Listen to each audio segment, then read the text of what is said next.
Ladies and gentlemen, dear friends and colleagues, my name is Peter Weibel. I'm the director of ZChem, the Center for Art and Media in Karlsruhe. I have the pleasure and the privilege to welcome you for a two-day symposium with the title Institutions and Resistance, Alliances for Art at Risk. I especially welcome Marita Mukkonen and Ivo Stodolski, the co-directors of the organization Artists at Risk, with whom we have organized the ZChem and this organization Artists at Risk this two-day symposium. Imagine you're a tourist and traveling to Spain or Italy, and at the border you are told, and even warned, you are not allowed to make political statements in public.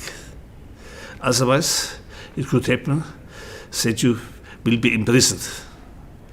Can you imagine such a situation that a tourist, you are not allowed to speak with your friends and your colleagues in a coffee shop or the beach about politics? Even worse, you are even warned that you are surveyed. And even when you speak in the private space, in your hotel rooms, etc., you are surveyed.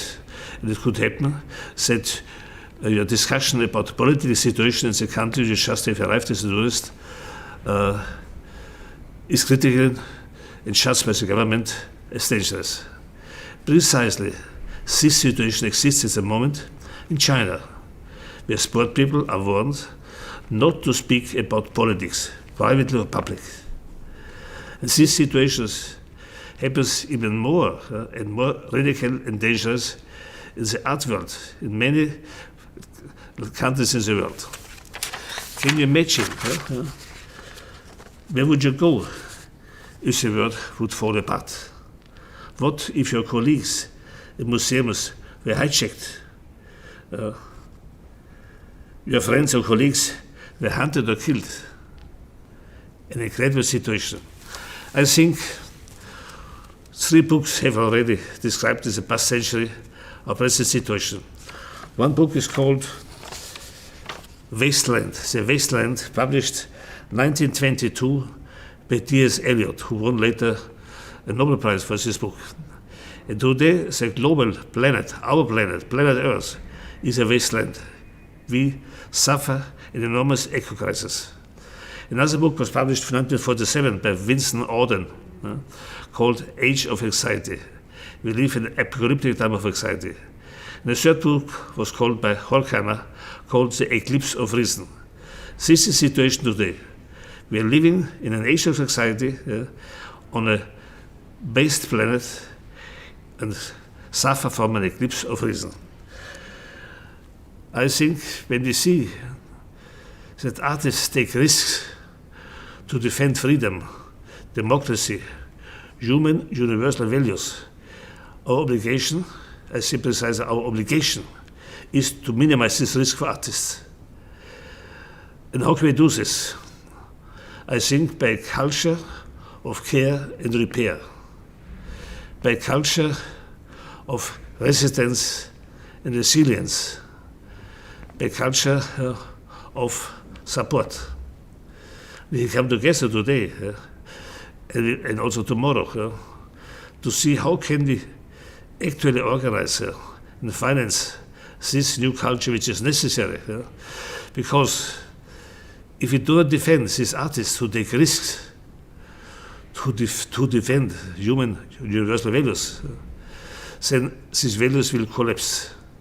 So when we support these artists and secure these artists in their work, then we too defend democracy, freedom, universal human values. Therefore, I think today it is the most important thing for art institutions not only to discuss art, but precisely to do this what the governments in the world don't want, to discuss politics. And we have the enormous privilege that theoreticians and activists and artists who have thought about this problem for many times and suffered many times this crisis will help us to understand the situation. And even when the situation is extremely risky and violent, We will end with a lecture which gives us more hope. And we are all very, very grateful that the world best-selling author, David Wengrow, professor of comparative archaeology, who wrote the book The Dawn of Everything together with David Graeber. David Graeber, unfortunately, died recently. And David Wengrow took his time to share with us his knowledge. Because in this book, Dawn of Everything, Graeber and Wengrow show us that the history of the world could have been different. And when the history of the world could have been different, it also demonstrates that it can be still in future be different. Therefore, he says, everything is still possible in future. Therefore, the title, Dawn of Everything. And thank you that you participate in the Symposium, because this is, I think, the most important thing what institutions can make today, to minimize the risks of people who risk their life for our common human universal values.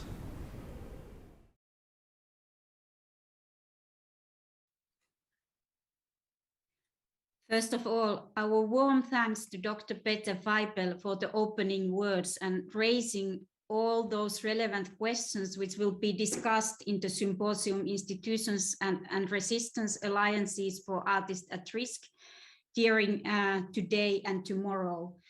My name is Marita Muukkonen, and I'm a co-founding director of Artists at Risk, which is the co-organizer of this two-day symposium. I have a pleasure to chair this first section of the symposium, Threats and Risks, today together with the co-founding director of Artists at Risk, Ivor Stodowski. Next, we wish to shortly introduce to you Artists at Risk, which we refer to AR when we speak about it, and explain how and why we are here at the ZKM Center for Art and Media, Karlsruhe, today. Artists at Risk grew out of our work. It is a work of Perpetuum Mobile, who later started Artists at Risk with dissident artists in Russia, and later we started a project called Reliant Art, and we worked and did curatorial research with dissident artists in Russia, Belarus, and Ukraine.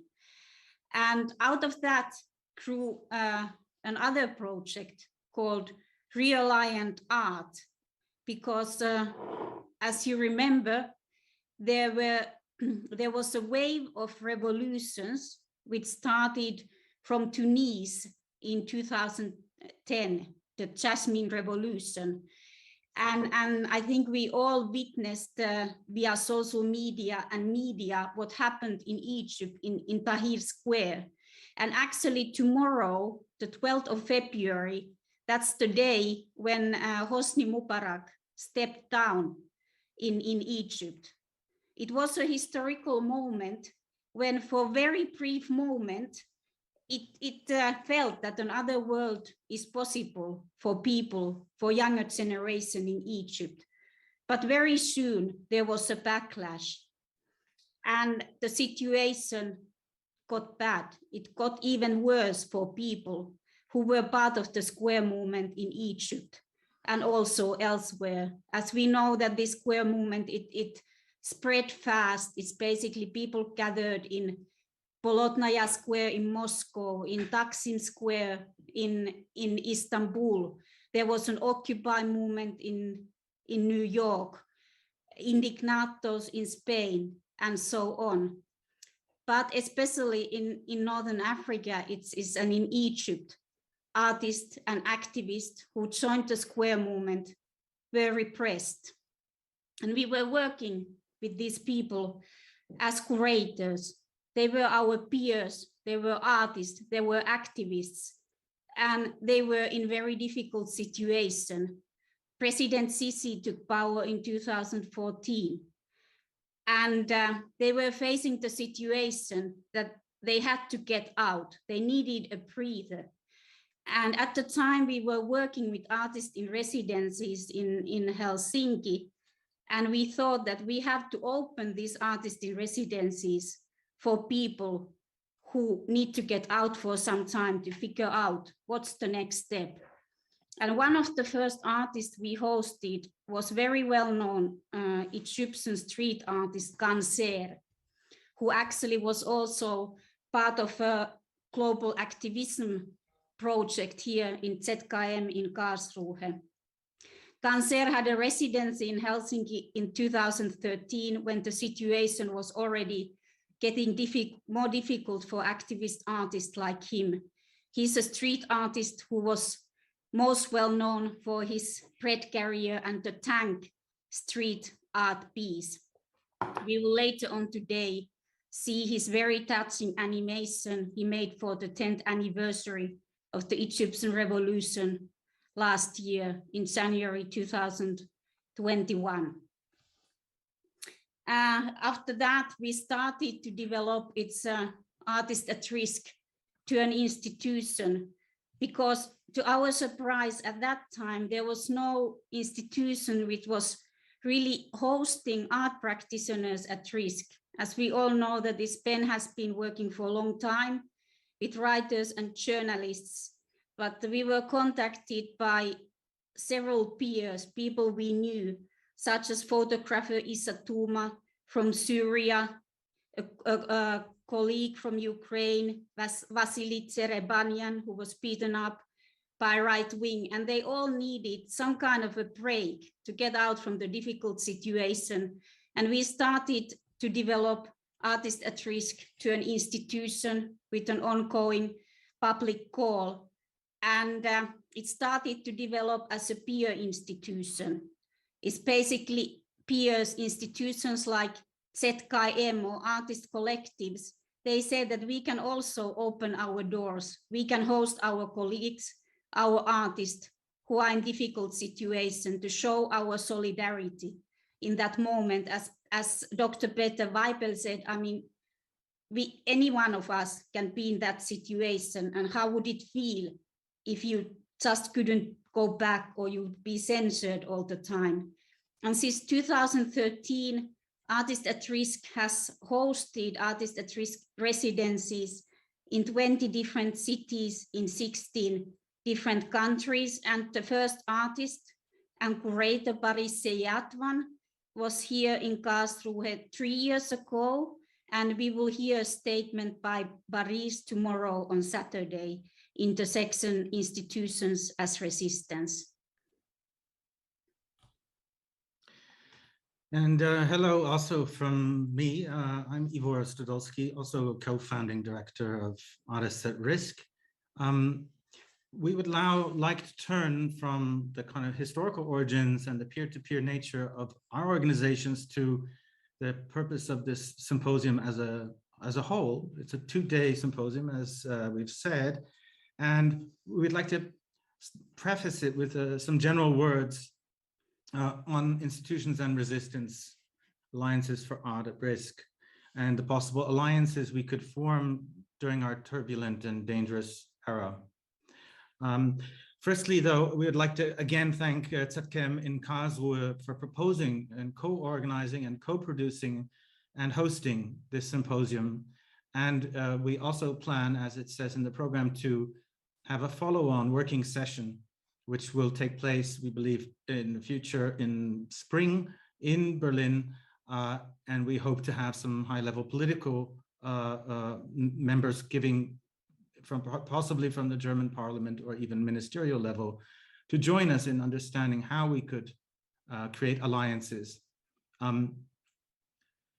So this is the second major event which we are jointly holding as the EU Creative Europe funded Artists at Risk, a European network of safe havens, or ARNH network for short. So the first in the ARNH network project was called #Risk and Rebellion, which was a 7-hour live stream with 5 so-called chapters, which we created in Helsinki, which included artistic interventions, keynotes, panel discussions, and performances, as well as reports directly from the field of struggles. That is, we were actually live with people who were in the course of various uprisings in Tunisia, in Egypt, in Syria, in the thick of it, Iraq and Iran, and artists were joining us, and political figures from also Russia and Belarus, from Brazil, Mexico, from New York to Barcelona and Berlin. And it was also time to be the anniversary of the Egyptian revolution, as well as the 20th anniversary of the World Social Forum. And it happened to be that it was also the time of the Indian farmers' protest against the privatization of Indian agriculture.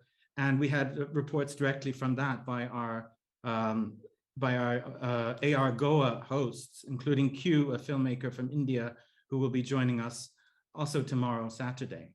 We also had screened something from David Graeber, who Marit already mentioned, who's co-author of The Dawn of Everything, will be opening the third section on Saturday, tomorrow.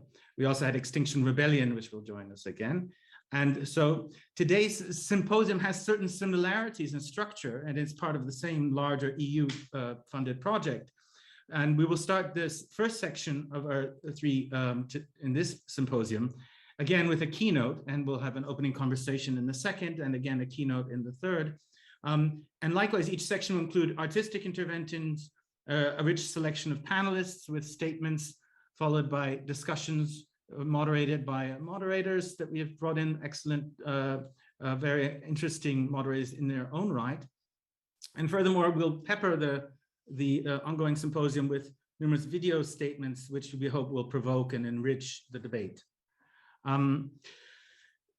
For those already joined who have joined the live stream already, we hope that you realize there's the chat, of course, in each of the live streams, that you can basically react to what is happening and ask questions.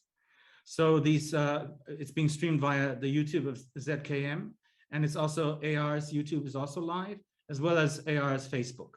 So in any of these streams, you can easily just comment, and these comments will then be filtered by our team, and we will then pose them to the speakers and panelists in question. You can also use Artists at Risk's Telegram channel for that. Okay, now we'll just give a brief structure in overall so that you understand why we're doing it in three sections.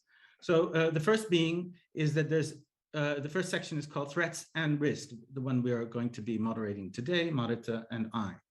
So the idea here today is to understand why are we, why we in need of any kind of institutional resistance at all. I mean, what do we need this alliance for? What are the threats and what are the risks that we're facing as kind of from our position?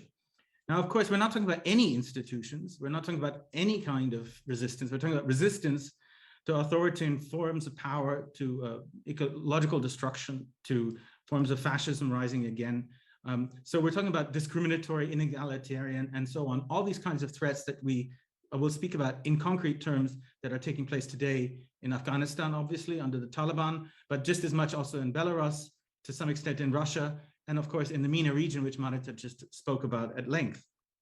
So this section is about the threats we face also as a planet in general. I mean, it will continue into the third section, that question. And which risks do artists and activists and even institutions take to resist these threats is a very important issue we'll address today too. So tomorrow we'll begin with section 2, which is institutions as resistance. And this will focus on institutions, existing networks, alliances, and experiences with examples of how institutions already today form like our resistant actors. How can we defend democratic art communities who are at risk? Well, we try to do that through institutions. We'll be hearing from those that are already practicing this kind of resistance. How can these alliances help individual actors, we'll be asking? And how can institutions even help other institutions, let's say in Hungary, in Poland, even in Afghanistan? And we'll be having actually the director of the Contemporary Art Center of Afghanistan with us in that panel. So he'll be in section 3. Future scenarios and alliances, the third section, will be kind of asking the bigger questions. It'll be taking a step back. Okay, we've mapped the threats and risks. Now we've had a discussion about the current state of affairs. And the third section will be how can we imagine going forward, what kind of alliances could we build? And to do that, we need to first understand what kind of mental framework, ideological or even like historical framework are we imprisoned by that don't allow us to see possible alternatives. And for this, the keynote by David Wengrow, the co-author of the groundbreaking The Dawn of Everything, with David Graeber, our dear friend, who passed away so unexpectedly just after finishing the manuscript for this book, which is currently topping the bestseller list, but is a very important book in historical terms, I believe. It rewrites the history and the prehistory of human social organization and opens the imagination to future possibilities. So this panel will ask the big questions, but then also get down to very concrete, practical questions of how do we build institutional alliances? So that gives you a general tripartite structure of the symposium. And it's all of this is happening here in Karlsruhe. It's thanks to Dr. Peter Weibel, who actually invited its artists at risk to work with ZKM and basically ZKM to host art practitioners at risk. First Paris Seyatvan, and also ZKM reacted very fast this autumn when the crisis in Afghanistan started and offered to host 2 art practitioners at risk here in Karlsruhe. It's basically the visa process in Germany is not progressing as wished, but we also will return to debate of this kind of obstacles later on. Our warm thanks go to Philipp Ziegler, who has really encouraged us in our work and basically connected us to an amazing network here in Germany to actually support the work of artists at risk, and also getting visas, getting funding also in other cities in Germany for artists at risk. And great thanks to Teresa Rezza, who has tripled herself and worked non-stop in the preparations of this symposium. I think we have met each other on daily basis for during last month in Zoom. So it's great to be in person here in Karlsruhe and meet everybody. Thanks to Daria Shipitsina and other people who have been working with the press and communications here at ZKM. And of course, to the video studio who is here with us also today, and to everybody behind the scenes here at ZKM. And we'd also, of course, like to thank our colleagues, the staff at Artists at Risk. So a big warm thank you goes out to Han Nguyen, who's our assistant in communications in Helsinki. Wonderful, wonderful thank you to you, Ha.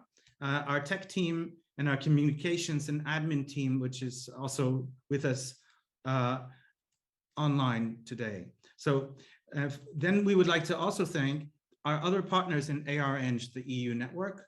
So we're especially happy that for the first time since the new European network of AR Safe Havens was launched in the Risk and Rebellion Symposium, we've had the opportunity to have all of some of our, well, almost all of our network partners with us today in person.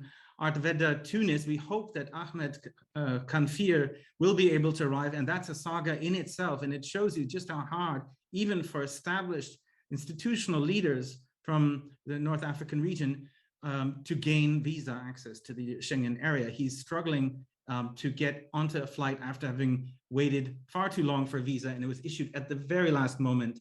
We hope that he can make it. Then we would like to thank also the CCCB in Barcelona, a very, very prominent institution on a European scale, an excellent partner. We just had a seminar there with, interview there with Masha Aljochina, who was meant to be our keynote speaker in section 1 today. We'll get back to that. And they have kindly let us use their footage from the recent event with her.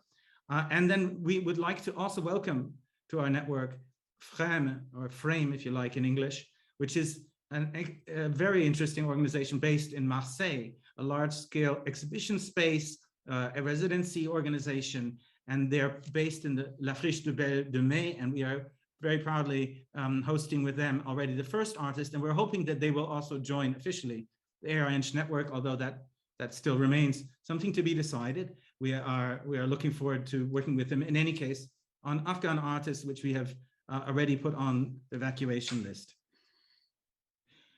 Lastly, I think we should also mention that we would like to thank those who are in the audience for joining us here in the live stream. And later in GatherTown, you'll hear a bit more about GatherTown. It's a virtual space which you'll learn about in a separate little segment. And in the coming months, when we do the follow-on event in Berlin, the working session, the institutions that are joining us today, that they will be given a voice in that forum. So thank you for joining us for Alliances for Art at Risk. So now, Laura, would you please, could you introduce GatherTown to us? There's a short segment about that.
And welcome back.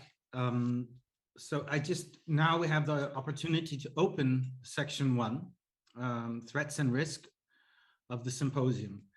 I just would like to recap again what this section, the purpose of it is. So very briefly, what we're trying to understand in this section is, what are the threats? What are the risks that we are responding to as an organization, as a network, as a potential alliance of many organizations and networks?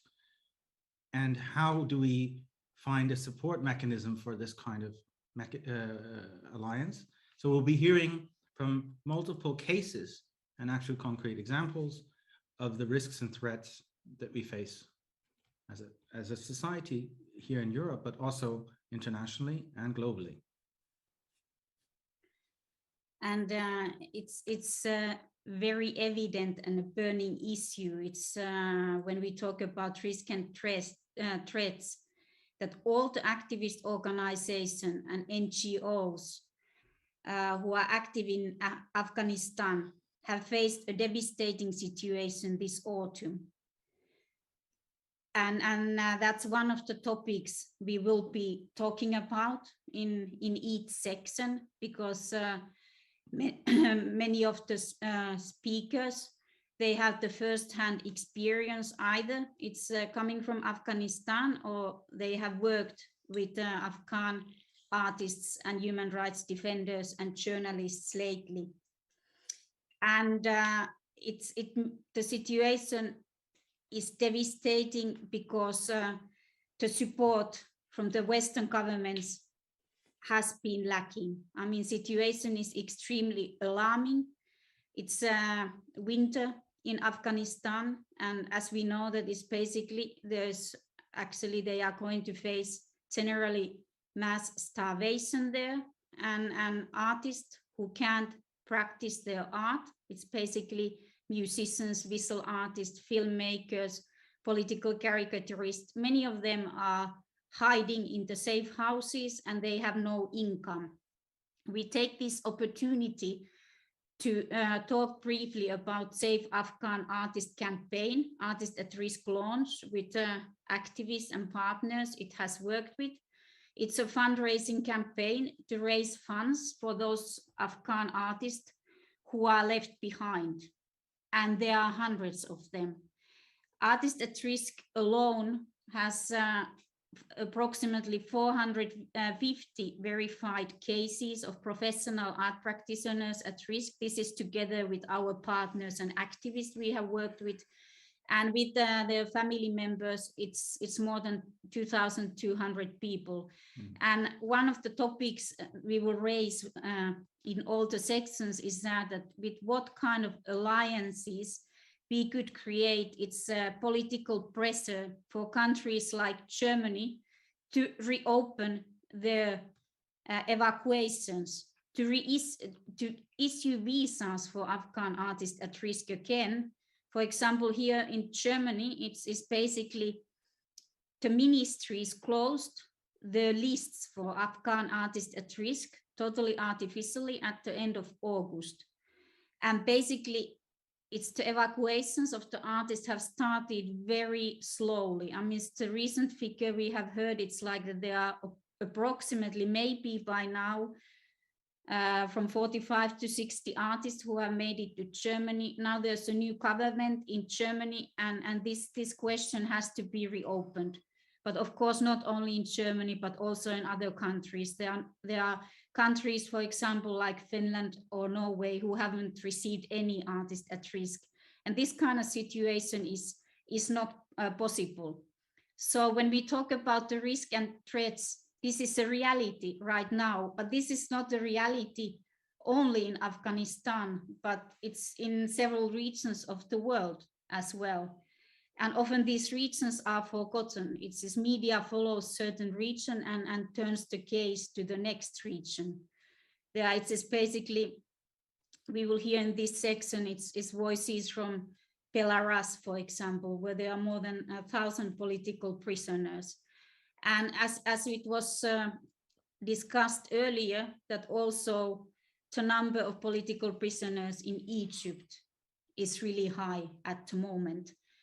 So we will next, move to an artistic, the first artistic intervention of the section 1, which is animation made to music by Lasur Brothers, by Cancer, the street artist who is no longer in Egypt. He had to flee the country. He had to run for his life in 2014.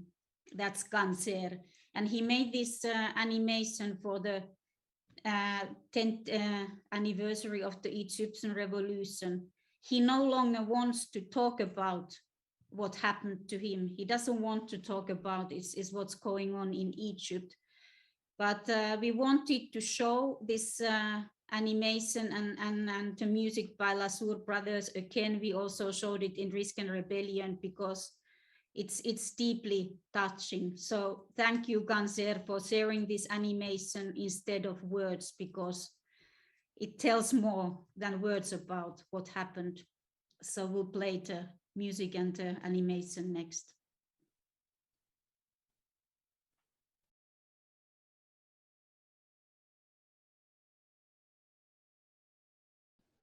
Hi, everyone.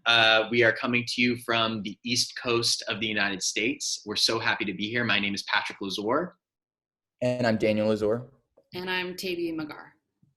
We are the creators behind the musical theater piece We Live in Cairo, which follows 6 young revolutionaries, about 18 to 22 years old, as they take part in the revolution, the Egyptian revolution of 2011, and then its aftermath. The show really asks the question, the central question of this show, and what we try to explore is the question of how far does one go for the love of one's country?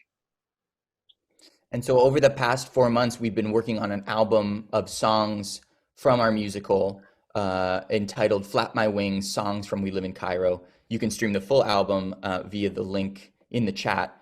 It's a really special project to us because so many of the artists who were inspirational for the score came aboard to take part in some way, interpret songs, or as Tabi will talk about, contribute art. The song we're presenting, Flap My Wings, is a response to the killing of Egyptian student Khaled Said and the system around him that led to the uprising in Tahrir Square in 2011. So we're sharing with you today an animation made by Ganser, the Egyptian revolutionary street artist, and a dear friend of ours and long collaborator on the project. As soon as we knew we were making the album, we knew we wanted to engage him because we know that art is rebellion, and art is revolution, and art is moving the culture forward and moving the thinking forward. But it's also about remembering, and this piece is very much about remembering Khaled Said and all the revolutionaries who lost their lives. And so it's a great honor to share it with you at this event. And we hope you enjoy, and thank you to Ganser for helping us make it. Thank you.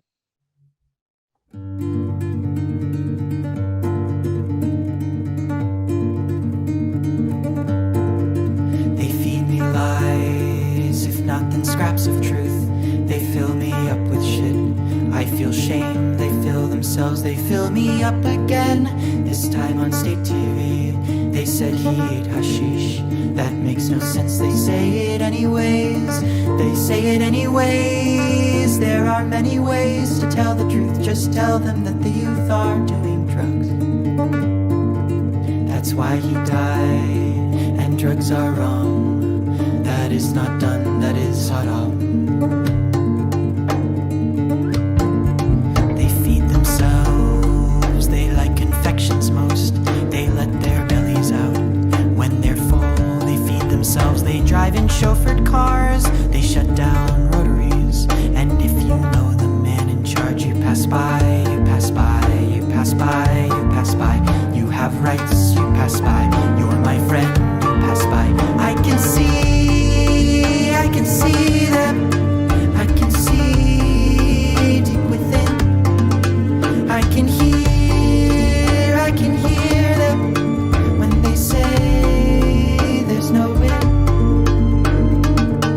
wind of change, but I can flap my wings.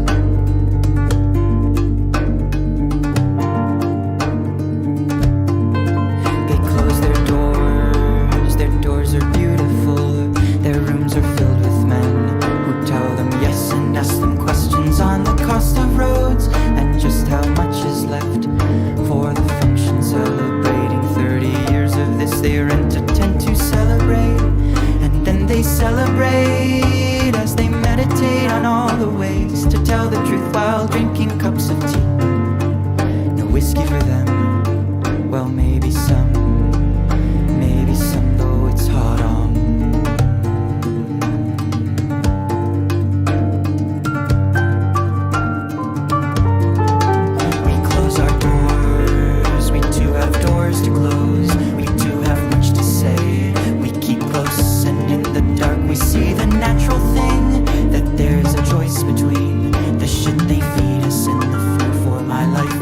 my soul, for my time, for my land, for the love of my home, for the love of my home, for the love of my home, for the love of my home. I can see them, I can see deep within. I can hear them when they say there's no end. No wind of change, but I can flap my wings.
What a piece of work that was,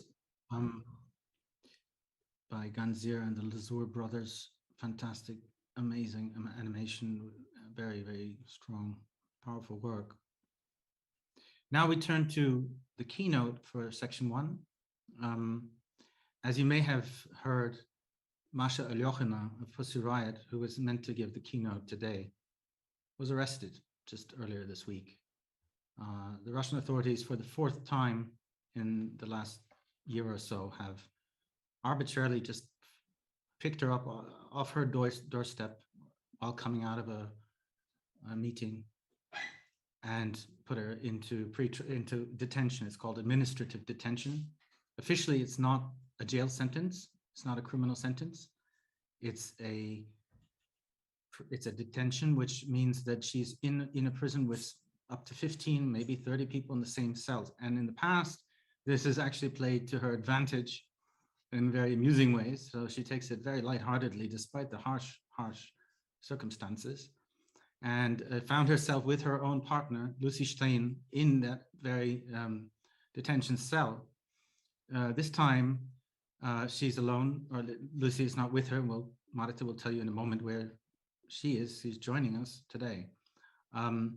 As you know, Masha Alyokhina was with Nadia Tolokonikova and Katya Samutsevich, one of the 3 Pussy Riot members, which was arrested for doing the famous punk prayer in Christ the Savior Cathedral in central Moscow.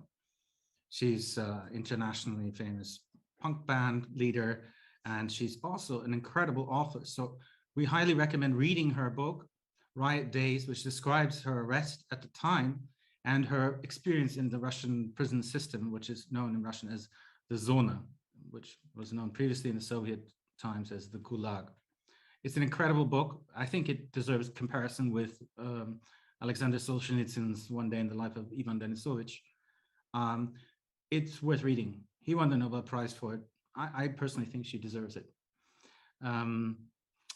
So unfortunately, Masha won't be with us live. However, we have the great honor of the CCCB being our ARNG partner, having just done a live conversation with her last week, I think it was a week and a half ago, in which she was interviewed in Catalan, and we're going to be showing you some excerpts from that speech, but it will be prefaced by a statement which Marita will tell you about now. First of all, I think it's kind of really important that Masha is here with us today. And immediately when we heard about the arrest, ZKM also offered it that it's when this 15 days administrative detention is over, Masha will be live here and hosted by ZKM, because it's very crucial that basically people can't be silenced, and Masha can't be silenced and won't be silenced, we were in touch with Masha's lawyer when we got a audio message from Masha saying that, okay, well, I can't attend your conference because I'm going to my cell again. And actually, it's Masha Aliokina is basically first artist at risk resident prisoner. We did this with her in December, also to show that actually her chair is not empty, that actually it's her jail is full. And that's something very important, actually, that people are heard and they are visible. And could I unpack that, Marita? Because I think we would like to kind of explain that title. So Marita just mentioned the empty chair. So when you go to a human rights conference, often you find, you know, an empty chair designated for somebody who is not able to attend the conference, and that shows the absence of that person in that context. We at Artists at Risk decided that we need to show not only that the person couldn't attend, but that the prisons are full. And so we decided, since we're working with artists, what do artists do? They take up residency, they do work in the studio. So as a kind of ironic, but also very serious designation, we speak about the artist at risk resident prisoner. And we now could actually kind of use the same sense of dark humor, which is very common in Russian amongst Pussy Riot for sure, to say that, well, she's in her studio at the moment for 15 days. And we are really happy that this time Masha's partner, Lucy Stein, is not in this studio, in this same cell with her, because it's basically, when we talked to Masha's lawyer, she said that, okay, well, Lucy might be, it's arrested as well, but she has kept a low profile. And last time she was arrested, she was in the same cell with Masha. And we are really grateful that it's Lucy, is giving a speech today and talking about the situation of Masha and other political prisoners and the situation of activists and artists in Russia. Lucy is a member of Pussy Riot, and she's also Moscow municipal deputy. So next we will hear Lucy's statement, and after that it's this interview Masha gave a week and a half ago at CCCP.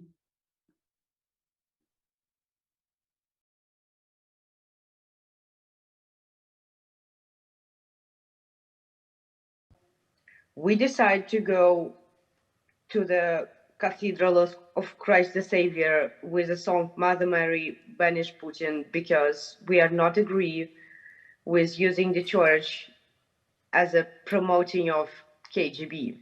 Very simple. We want our country to be free. We want people to have a right to choose their, you know, their authorities and power. We want independent court. We want media and art to be free. Like very common, simple things, but we still don't have them. Repressions, they poison people, they kill people, they started a war. Now they started a war. If you probably follow the news now in Ukraine, the USA sent the NATO forces because Russia sent their forces, and it's like all the diplomacies like were sent from Ukraine. United States, Great Britain, Australia send away all the diplomats, so nobody knows what will happen. And it's Russia is not, you know, other planet, it's your neighbors. And you guys should understand that your neighbors can go to your territory and just like take apart and nobody cares. Everybody are kind of deeply concerned, and it's terrible. I mean, I have this electronic bracelet, but it's kind of nothing comparing with people who were tortured, comparing with people who were poisoned, who were killed.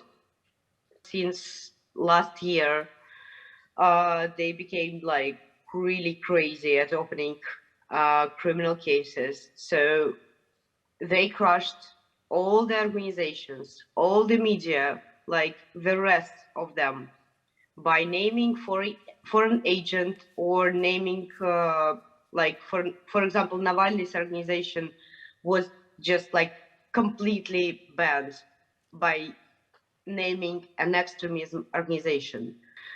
So we, in 2014, we created Media Zona, a media outlet which covers police violence, prison violence, political court trials. It's first court journalism in Russia. And this year, I mean last year, it became a foreign agent. Every Friday, they publish a list of new foreign agents. So if you find your name on the list, it's kind of a nightmare. So you should mark all your papers, like all your social media statements, all your like documents, everywhere you should write that this message is written by foreign agent or organization working as a foreign agent and so on.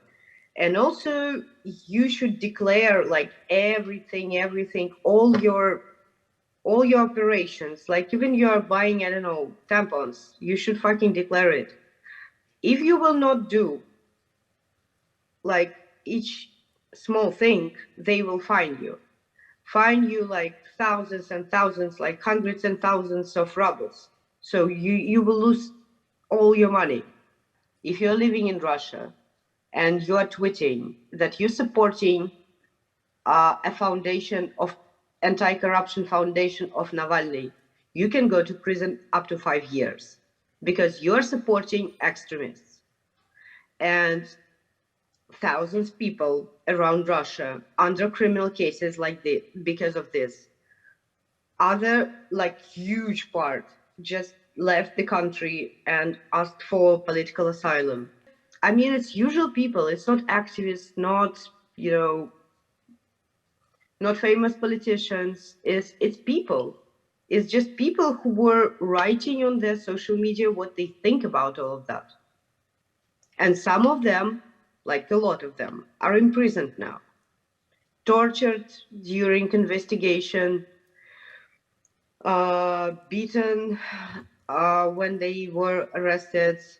So Pussy Riot case in 2012 became like, you know, sensation and scandal and like famous because that was one of the first, maybe first criminal case against political artists who just speak out openly about this regime. Now we have every week new criminal cases, and I just have no idea against whom they will open more criminal cases because almost everyone just left. Writers are leaving, musicians are leaving, artists, like contemporary artists, leaving because they all were told that if you will not shut up, if you will not go away, that will be an open criminal case against you. And a lot of people just now they start the war with Ukraine and they call Ukrainians fascists and they call themselves like a great winners and like great fighters with the fascism. But the problem is that fascists are them, not Ukrainians. It didn't start today. It's already 8 years. Now it's just United States send a NATO forces. You know, that's why everyone start, you know, to think what is going on.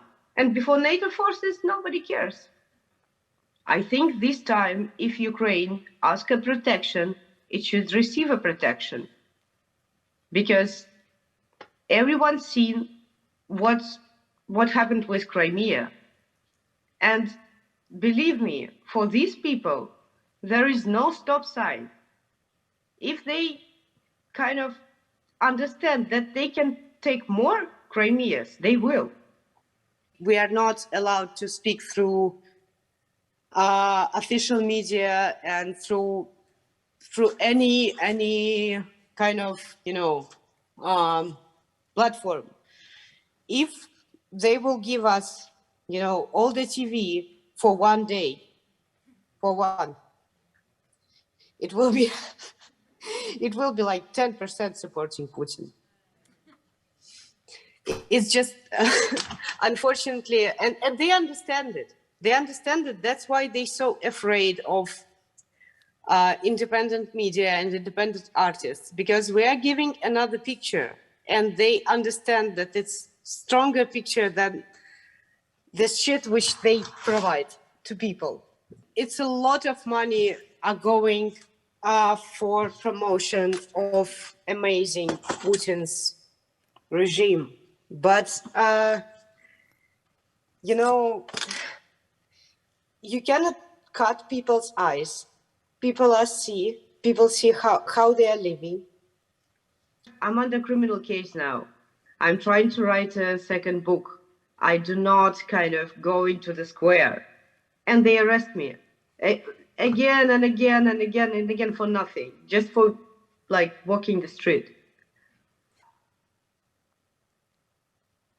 I just want to do not lose myself, do not lie to myself, and always ask myself,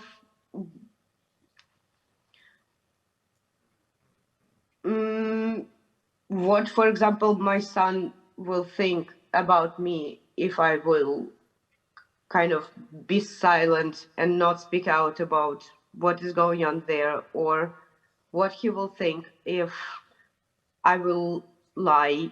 And that's step by step, you stop to be scared of them. Me personally, and a lot of people don't want this asshole to be a president until 2036. Believe me, it's just they imprison everyone and kick out everyone. But we're trying.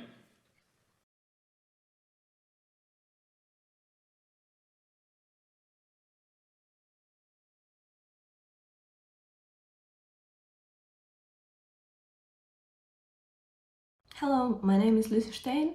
I'm a Russian political activist, independent municipal deputy, and a member of Pussy Riot. Today I'm standing in for Masha Alyokhina because she was once again jailed for 15 days, this time on an absurd charge of promoting Nazism. That's the new thing the authorities came up with a couple of months ago. They now have a whole task force in the special anti-extremism branch whose only job is to sit behind their computers and back search our social networks, looking for anything they can charge us with. They have already used these tactics against us last December. My crime was reposting a picture on Twitter 3 years ago. The picture was a stupid political attack ad made by some anonymous hater who took a photo of me and photoshopped an SS visor cap on it. I have reposted it with a comment saying how stupid and offensive it was, especially since I'm Jewish. 3 years later, a judge in Moscow looked at this post and decided that I'm into Nazism and must spend 15 days in jail, which I did just before the new year. Masha's crime was very similar. It was a 7-year-old Facebook post, a picture of Belarusian President Alexander Lukashenko, surrounded by Indian swastikas with dots. She was in India then. The point was obviously that Lukashenko is a tyrant and Nazi, but the judge decided that Masha is also a Nazi sympathizer and also put her in jail. So Masha is in jail again on similar charges, and I'm not, thanks mostly to my laziness, because we planned to go out together, but I decided to stay at home. Since then I haven't left the house, because if I do, they are going to arrest me as well. And someone has to take care of our little pet rat. And it's not just about the two of us. A feminist activist, Daria Sirenko, was jailed for posting the logo of an election project hosted by Alexei Navalny, the corruption investigator and the main Russian opposition politician nowadays. Navalny was poisoned by security services and now is serving his criminal sentence in prison, recognized as an extremist and terrorist. This logo, the red exclamation mark posted by Sri Lanka, is not even officially recognized as an extremist symbol, but that didn't prevent Daria from going to jail. The authorities now arrest people for anything, literally anything, related to Navalny and his anti-corruption foundation. The most unbelievable thing is that at the same time, the head of the Chechen region of Russia, Ramzan Kadyrov, and his officials are publicly threatening to kill the whole family, making statements on Instagram like, "We will persecute them until we cut off their heads in the name of Allah." This is the exact quote. The point is that they suspect two brothers in running a Telegram channel criticizing the Chechen authorities and Kadyrov personally. Now Kadyrov demands to recognize them as terrorists. Their elderly mother, who suffers from diabetes, was kidnapped from another city by security forces. They dragged her through the snow without any outerwear and shoes. She was brought to Chechnya and imprisoned by the fake charge of attacking a police officer. Now she is facing 10 years in jail. The Kremlin screams about the extremism in social networks and sends people in prison for years for tweets, but ignores the situation in Chechnya, avoiding any questions. Just think about it. The presidential press secretary said that the blood feud is a tradition of Chechnya, and although it doesn't correlate with the law, it is such a specificity, and that they don't want to interfere. That's all he said. The Kremlin gives Chechnya about $4 billion every year. To compare, it's a 6-year budget of the Yekaterinburg city, which is larger than Chechnya. Kadyrov has a large army of thugs that Putin is afraid of, so he preferred to ignore things like murders, kidnapping, special jails for LGBT people in Chechnya, and just pays them off. Returning to our story, over the last year I have been arrested for 15 days for 3 times, and Masha is serving her 4th arrest now. All this happens against the background of our criminal case, which was initiated a year ago after the protest rally supporting Navalny, who just came back to Russia after recovering from poisoning by security services and was imprisoned. The case is based on our appeals on Twitter for people to join the protest. The main charge against us is that by urging people to participate in the protest, we incited COVID patients to violate sanitary standards and rules, and thereby risk spreading the virus. It's absolutely bullshit. Russia seems to be the only state which used a pandemic to manipulate and eliminate political activists, even while ignoring the COVID rules whenever it suits their purpose. At the same time, they held a concert in Russia's largest stadium in honor of the annexation of Crimea, and in which President Vladimir Putin participated. Like 80,000 people without any distance and, of course, not wearing masks. The funny thing is that many activists, including me, got COVID in paddy wagons, police departments, or the detention centers. So we spent 7 months under house arrest during the investigation, and then were found guilty and sentenced to the year of the restriction of freedom. It means that we have to stay home at night. Therefore, we're wearing electronic ankle tags on our legs, and we are forbidden to leave Moscow and participate in public events. Also, we have to check in at the police supervisory department twice a month. And the fun fact is that last time Masha was arrested right on the exit of this after she checked in.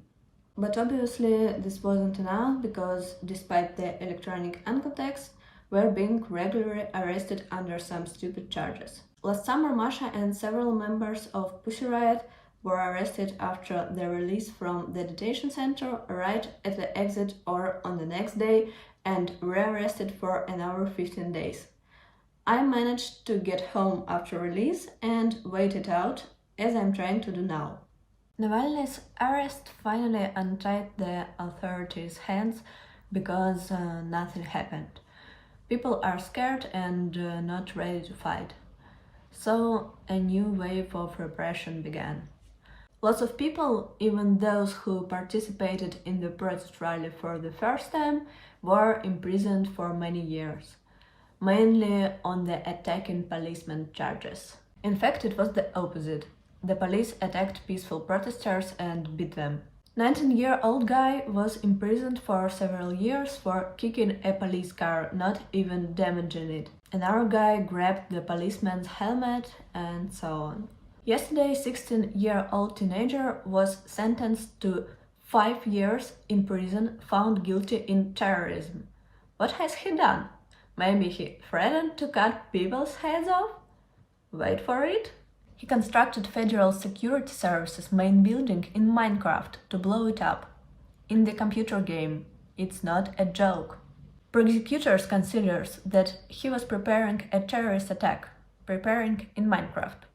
Pregnant Lilia Chanisheva, who headed Navalny's headquarters in Ufa, is waiting for her trial in the remand prison for several months and facing 10 years in prison. Also, criminal cases about insulting the believers' feelings, like the famous Pussy Riot's case, became more frequent.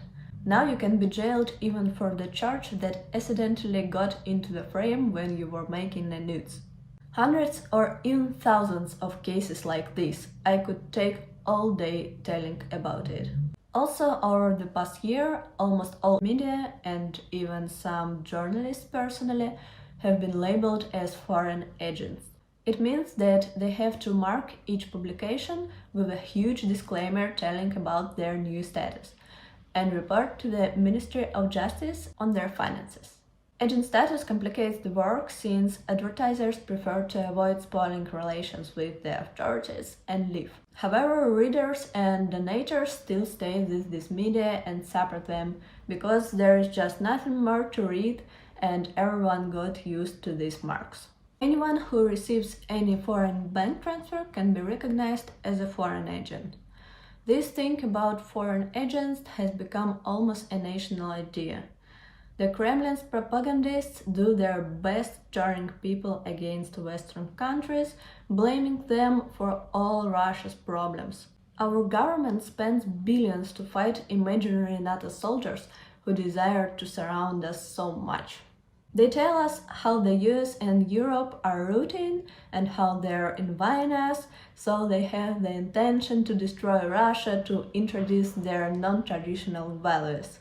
The Ministry of Culture even created a register of Russian traditional values and a list of threats that can ruin these values. Of course, the list was led by the United States. The authorities claim that any person who criticizes their actions is receiving salaries from the US State Department. There are only two options for those who are fighting this power: go to prison or leave the country. Normal life became impossible. For example, you can't work here, because there are two types of organizations that are also being repressed and that don't want to deal with it. Therefore, with you personally, because you can compromise their peaceful existence. They don't want to face the fact that repressions can touch them at any moment, because repressions have no logic. Activists and journalists who aren't under any type of arrest are being forced to leave Russia, like Navalny's associates or most of the members of Pussy Riot. But you still have a risk of coming under pressure even in immigration. They aren't even ashamed to take revenge by opening a criminal case against your elderly father and putting him in jail, like it happened with Ivan Zhdanov, the director of the Anti-Corruption Foundation.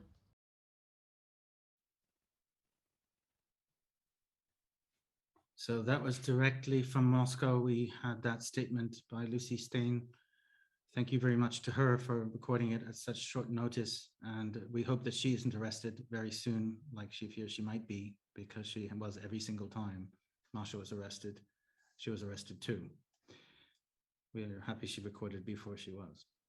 So now we turn to our second artistic intervention of the day by Leyla Yenirce, which is a composition of her work. She's a DJ that originates from the region of what you might call northern Syria, what you might call southern or western Kurdistan, or you might call it Rojava.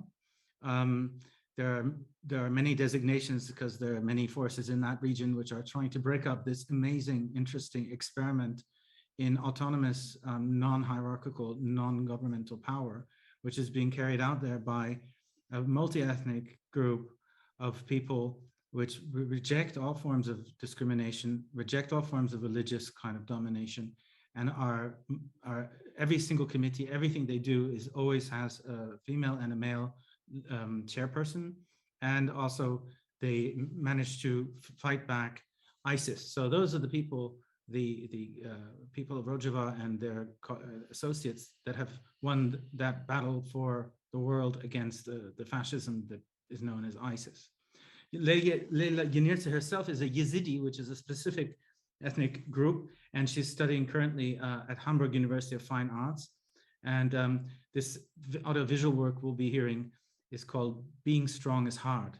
The sequence of images that will accompany it with documents women in a moment of resistance from that very, very important struggle.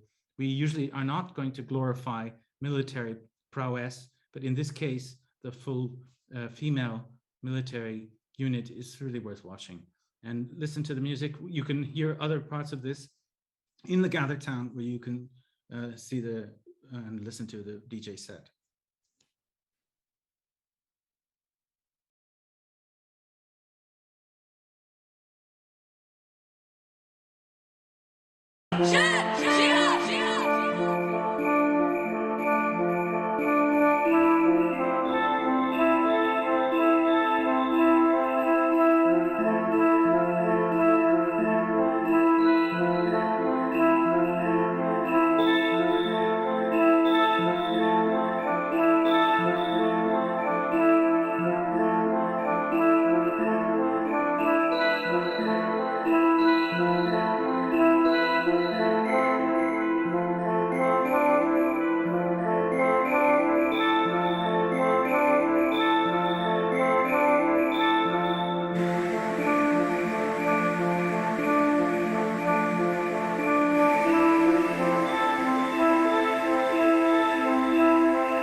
Hello everyone, thank you so much for giving me this chance to be here and to have my voice. I'm Sarah Nabil, artist and women rights activist. Let me say something about my life and about my own experience. I just left Afghanistan in 2015 and came to Germany because of same threats and danger and risk that was there in the country of Afghanistan for my life. I have to say how hard is this. I remember still that in 2013 the situation was so bad for all the people in Afghanistan, and especially for those who are activists, especially women rights activists, women and artists. I remember that as I left the house on the morning, and I just said to my mom, "Goodbye, Mom. Maybe I will come not back, or maybe you will receive at the evening my dead body, and maybe a suicide attack I will be the next one that targeted by a suicide attack, or in a suicide attack in a demonstration, or in an art event, and such as things." As I had also experienced lots of such as things in my life in this 26 years that I have, unfortunately I experienced, and this was the situation on that time. And today it's more bad, it's really worse, because those people who made these suicide attacks, suicide bombers, and threats and risks, making risk for the people, in this 21 years now today, they have the government. They want to have a government. And today, this terrorist group, wanna govern the country again, and they wanna repeat their dark history from 1996 to 2001 again. We have the experience. On that time, they are just destroyed everything in Afghanistan, especially in art scene, especially in art section. Still art is for them taboo. Still art is not acceptable for the Taliban. The Taliban destroyed everything in 1996 to 2001. They destroyed all the art piece of National Gallery of Afghanistan. They all destroyed all piece of videos and video cassettes from the national TV, and also even they just destroyed and make a bomb in a big sculpture of big Buddha in Afghanistan. And that's what they are doing the same thing right now. We are seeing every day, we are seeing in the TV, we are seeing in the news how they are going to govern these people, or they're having government in Afghanistan. We are seeing every day they just want to arrest and torture the women in Afghanistan, those who want to have their rights and want freedom of their country. I'm Sarvi Girampaya. I'm a journalist, and I've been covering stories of Afghan artists and cultural figures who have found themselves in grave danger since the Taliban takeover of Afghanistan. One of the questions I'm often faced with is, artists, they're at risk, they're in danger, really? And the answer is yes, absolutely. Their lives are at risk. And the reason is because we're talking about people who have been fighting extremism, fighting Taliban ideologies. They've been using their pens, their cameras, their paintbrushes to say, no, you do not get to call people infidels and blow them up. No, child marriage is not okay. Locking women up and telling them they can only leave with a male guardian is not okay. Playing musical instruments, listening to music, writing about love in poetry, or painting live figures are not sins. These are not crimes. The work they did was extremely dangerous. They put their lives at risk doing it, but they did it anyway, because they believed this was the best way to fight extremism. But now they've been left alone, completely defenseless. And as we know, the Taliban are not forgiving of people who challenge them. Just have a look at what they've done to the young women who've challenged them over the last few weeks. So can anything be done? Absolutely. I think first and foremost, governments need to move swiftly to recognize artists and cultural figures as vulnerable, which can help obtain visas for them. And working closely with art institutes, I think efficient and a fair system can be put in place to verify who is really at risk. Next is the financial situation. I think art institutes, along with their partners, need to continue to raise money, number one, for emergency funds, because as we know, the artists have been without an income for the last 5 months, and they will be without an income for the foreseeable future, because art is all but banned in Afghanistan. And with partners, art institutes can come up with projects that can see the Afghan artists and cultural figures employed and commission them to produce work. Next, I think once everyone is safe and secure, art institutes, with the help of governments, need to look at how to save some of this magnificent work that has been buried in people's backyards and basements. We have to preserve this work. Lastly, I think a point that's often overlooked is we are talking about people, a group of people who are highly cultured and educated and will be an absolute asset to any country who provides them with a home. So saving them will not only benefit the communities where they go to rebuild their lives, but will help preserve Afghan arts and culture for future generations. And that can only be a gain for Afghanistan and for the world. Hello everyone, thanks for providing the opportunity to share our view regarding threats faced by art and free thought. The term art has risen to prominence in ancient Afghanistan and has gradually descended to the point where many are alienated from art these days as a reason of extremism and terror. The attacks on artistic expressions may derive from state as well as non-state actors. In recent years, non-state actors such as the Taliban and ISIS have made numerous attacks on artists, cultural events, and citizens attending theaters, movies, concerts, and destructed the cultural heritage of the country.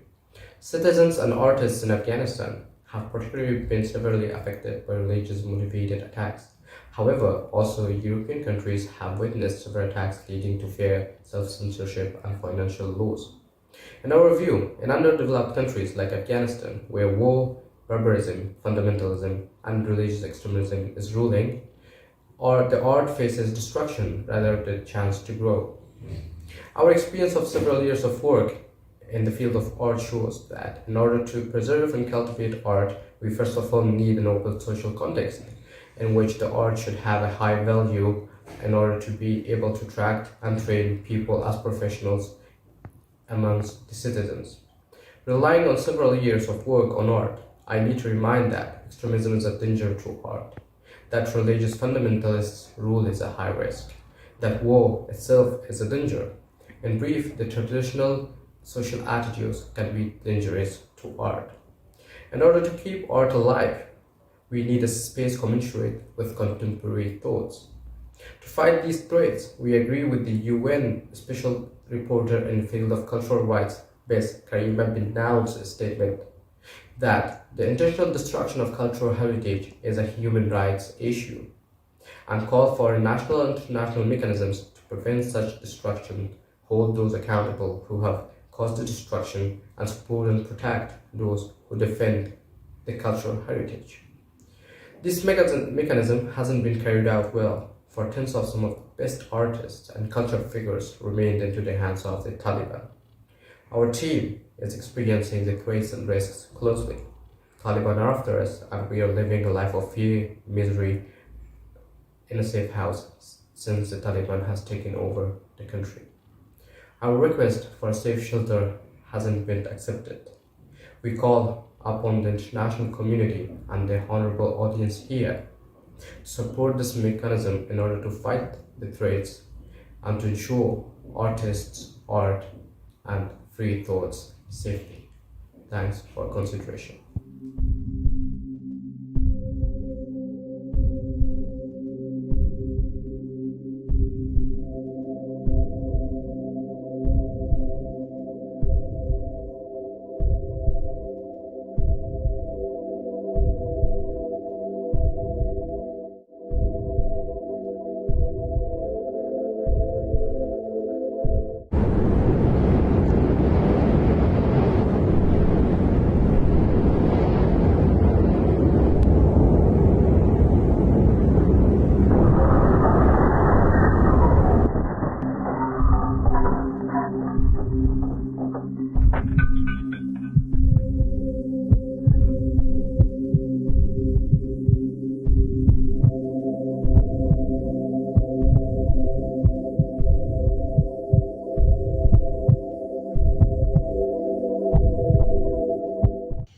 name is Gremos Aspect, Rainbow Ambassador Kenya, a lyrical and pictorial activist for LGBTQI+ community, an artist who have encountered and still face great risk because of my art.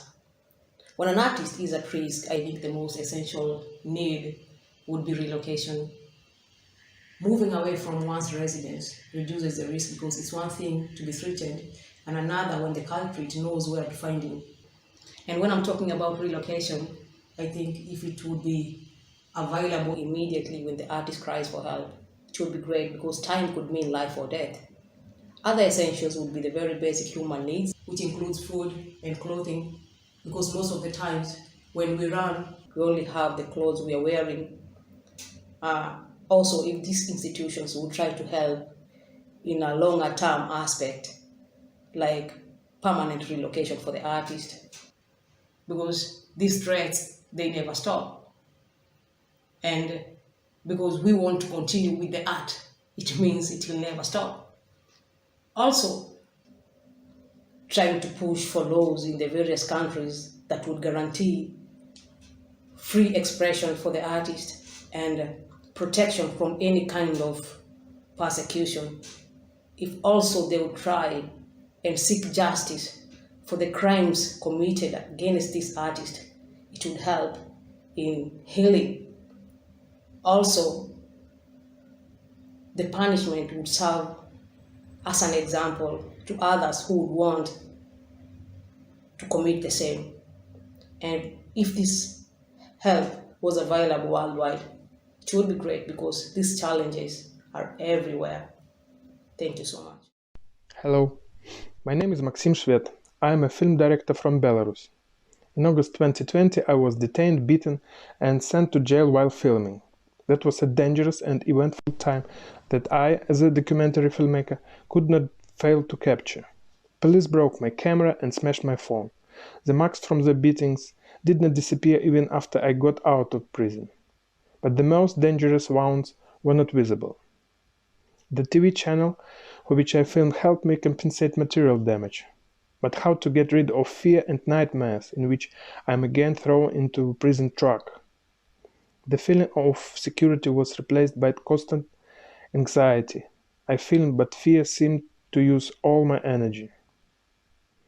I could exhale and come to my sense only when I left Belarus. Creative tools were activated abroad. I wanted to work again, but upon returning to my homeland, it was as if oxygen was being sucked out of me again. So it's very important for us to be able to leave the oppressive regime at least for a while, to live in normality. Thanks for this opportunity to Artists at Risk and Radar Sofia. I think that the most essential support of the institutions will rely on material resources. But for the artists to cope with the situation and continue to function, the psychological support by specialists are also very important. Also, I want to remind you about the people of creative professions who are still in prison. As for me, it's the issue. The institutional support needs to be sensitive. We need to draw attention around the world to the cases of political prisoners and support their families. Thank you for your attention. Живе Belarus! Good evening. Thank you for inviting me. I did many residency programs last few years, altogether around 3 years in many countries. And for me, this kind of program and support was really important. Important to open my eyes, important to talk to the people, to other side, what they think about us and how we think about them, and also to compare it that to develop nice program, like positive program, which I think I success in because I gave around 150 talks, also more than 60 another activity between exhibition, festivals and other things. So for me it was really, I benefit a lot from the residency in Europe. Of course, not everybody doing that because I saw a lot of artists, writers especially, that they are lost between the Western life and they stop creating. And one of them asked me, how you do that? I stopped doing anything. So I think this guy, because he lost his connect with the original country, so he stopped creating. Most of the organizations take attention of the artist and intellectual because they find something good he did in the original country, and that attention give him the passport to come to Europe. And this was not the case when they spent long time in Europe. Some of them, only some of them, who have a strong contact to the original country, they can create something, or they can go and back. So the majority is kind of the tree. You remove him and become without roots. And the best way to help this kind of people, I think, if that's possible, to help them inside the country, not outside. And residently and other helping programs should be helping him to understand other side, to know how can he develop his art or his writing or his like kind of the printing, support him, whatever kind of the support. What I saw the last few years, that residency program is going more into moving artists from the original country into West, which is I'm against that for sure. In the end, some people will ask and tell me that okay, they are artists in risk and they are in danger, and that's why we should support them to stay.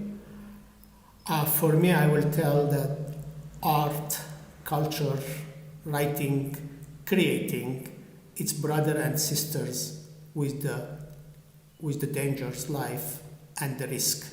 So we cannot separate them together from each other. So it all together creating the characters of the intellectual. Thank you very much. Everyone, my name is Emmanuel Gosilati Moyo. I'm an artist, a writer, and a poet from Kwekwe and the central part of the Republic of Zimbabwe. Where would you go if the world fell apart? Where would you go if your school or your neighborhood is occupied by an armed militia? These are fundamental key questions we need to be asking ourselves. I was in such scenarios. I faced situations like that. I live in a country called Zimbabwe. We are under a military junta. I use poetry as an artist to challenge government of oppression and political corruption. Due to my work, I have faced a lot of threats, death threats.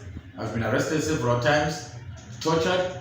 At some point, I had to flee the country in search of safety to save my life, which was threatened. I want to give credit and acknowledge the work which is being done by Artists at Risk. I want to thank Marita and Ivor for the work they are doing. I got a residence in Helsinki and the current one in Accra in Ghana. Why am I mentioning that? I'm mentioning that particular assistance to then make a point in the context that we need those mechanisms. We need those that type of assistance. In a world full of such uncertainties, we need to put in place mechanisms whereby when our lives are threatened, we find sanctuary, we find where to go. There's a way out to circumvent the challenges we are facing. So basically, or precisely I'm just saying, there's a need for a rapid response mechanism to respond to the challenges that embattled artists face. My second point is that there's a need for internationalism and solidarity. We need to think beyond borders. We need to think beyond our geographical locations to say, if our brothers and sisters in Europe face these challenges, our brothers and sisters in Latin America, our brothers and sisters in Africa face all these challenges, how best can we assist each other regardless of our borders? So I'm calling upon all of us to think, to have a sense of internationalism and solidarity. My last point is that we need to have a purposeful detour. By purposeful detour, I mean changing the way we were doing things before. Like, for instance, we have organizations which can offer assistance to artists who are facing challenges, to this and that, whose lives are at risk, but there are a lot of bureaucracies.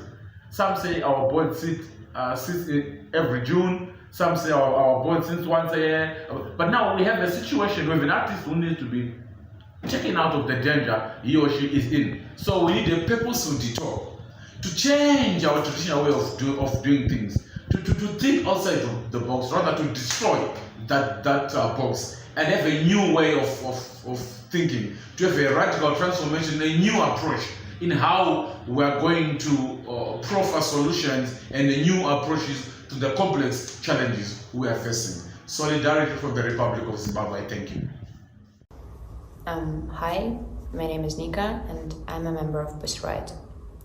For several years I have faced political persecution because of the art I do, and this summer I was forced by Russian authorities to leave Russia. An artist in exile is a new status and in general quite a big shock.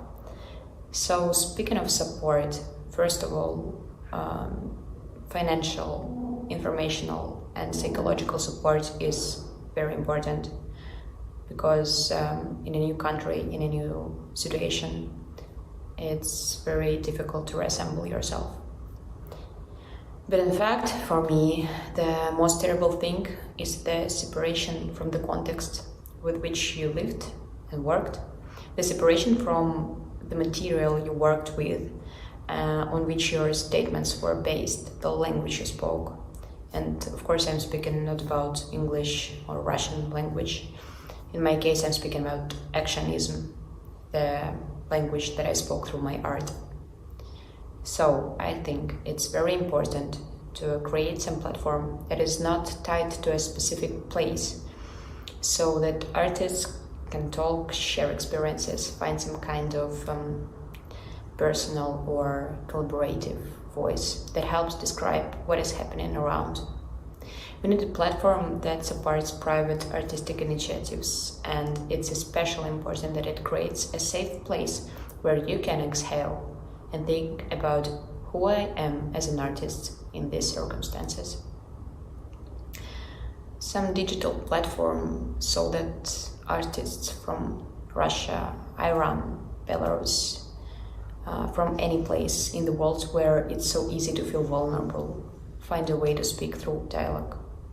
It's even more important that such a platform makes it possible, despite the separation from the context, to remain yourself.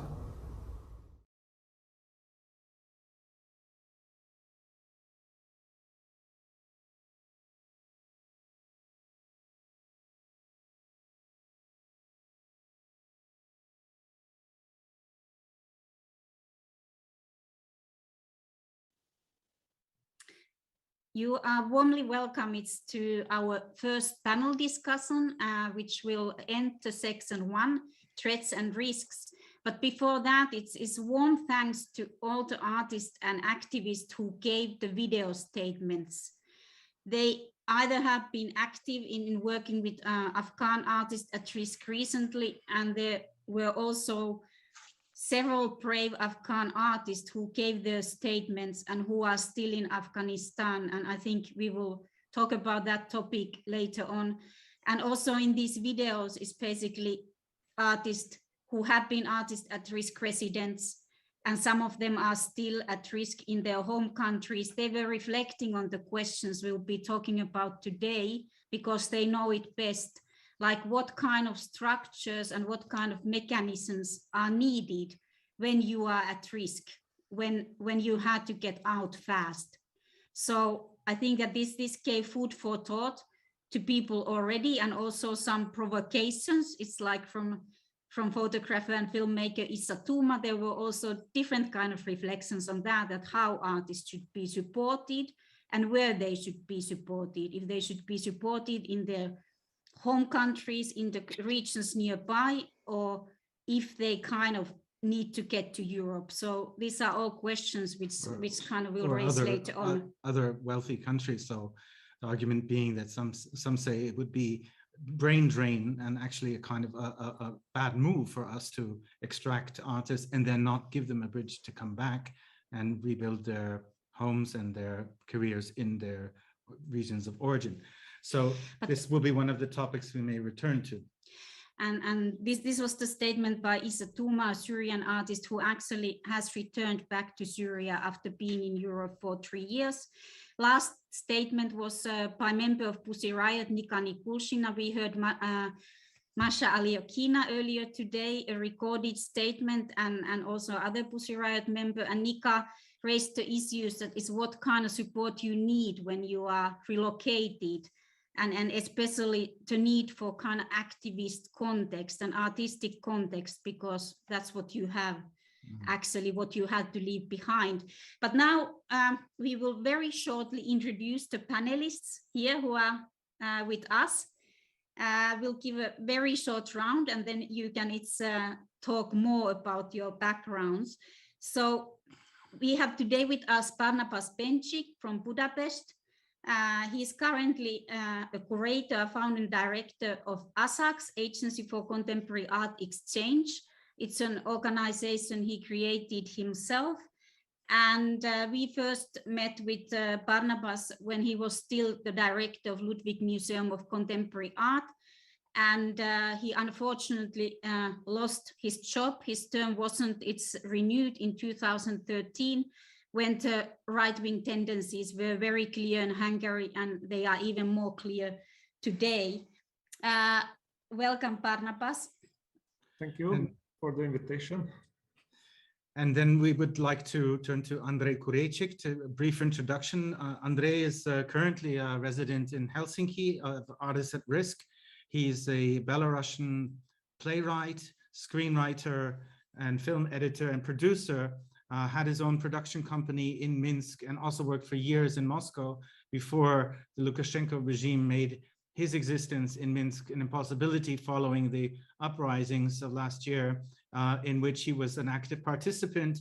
And he's also a member of the Belarusian, what you would call a government in exile, the Coordination Council of Belarus, and close to Tikhanovskaya, the would-be president, had the free elections been counted and gone ahead in the way a democracy should work. That's Andrej Kurečik, who will be in Helsinki for a few more months. He's currently doing a first series on Belarusian prisons. He's doing, I believe, a TV series on that. Then we have with us Ahmed Mourad Kanfir, who is in Tunis. He was actually supposed to be in Karlsruhe, but due to COVID and visa difficulties, unfortunately, he only got his visa today. And that's definitely one of the things we always talk about, is basically when we work with artists at risk are the visa obstacles. Ahmed Mourad Kanfir is an artist and cultural activist. And he is somebody who started to host Artists at Risk in Tunis several years ago. And we have cooperated. It's hosting 2 artists in Tunis, and one of them is Remy Sarmini. It remained in Tunis, and his story has been very fascinating. Okay, to try to keep the introductions as short as possible, we want to hear your voices. I think it almost needs no introduction. I mean, he almost needs no. Mohsen Makhmalbaf is a world-famous filmmaker from Iran who left Iran in the 2000s, I believe.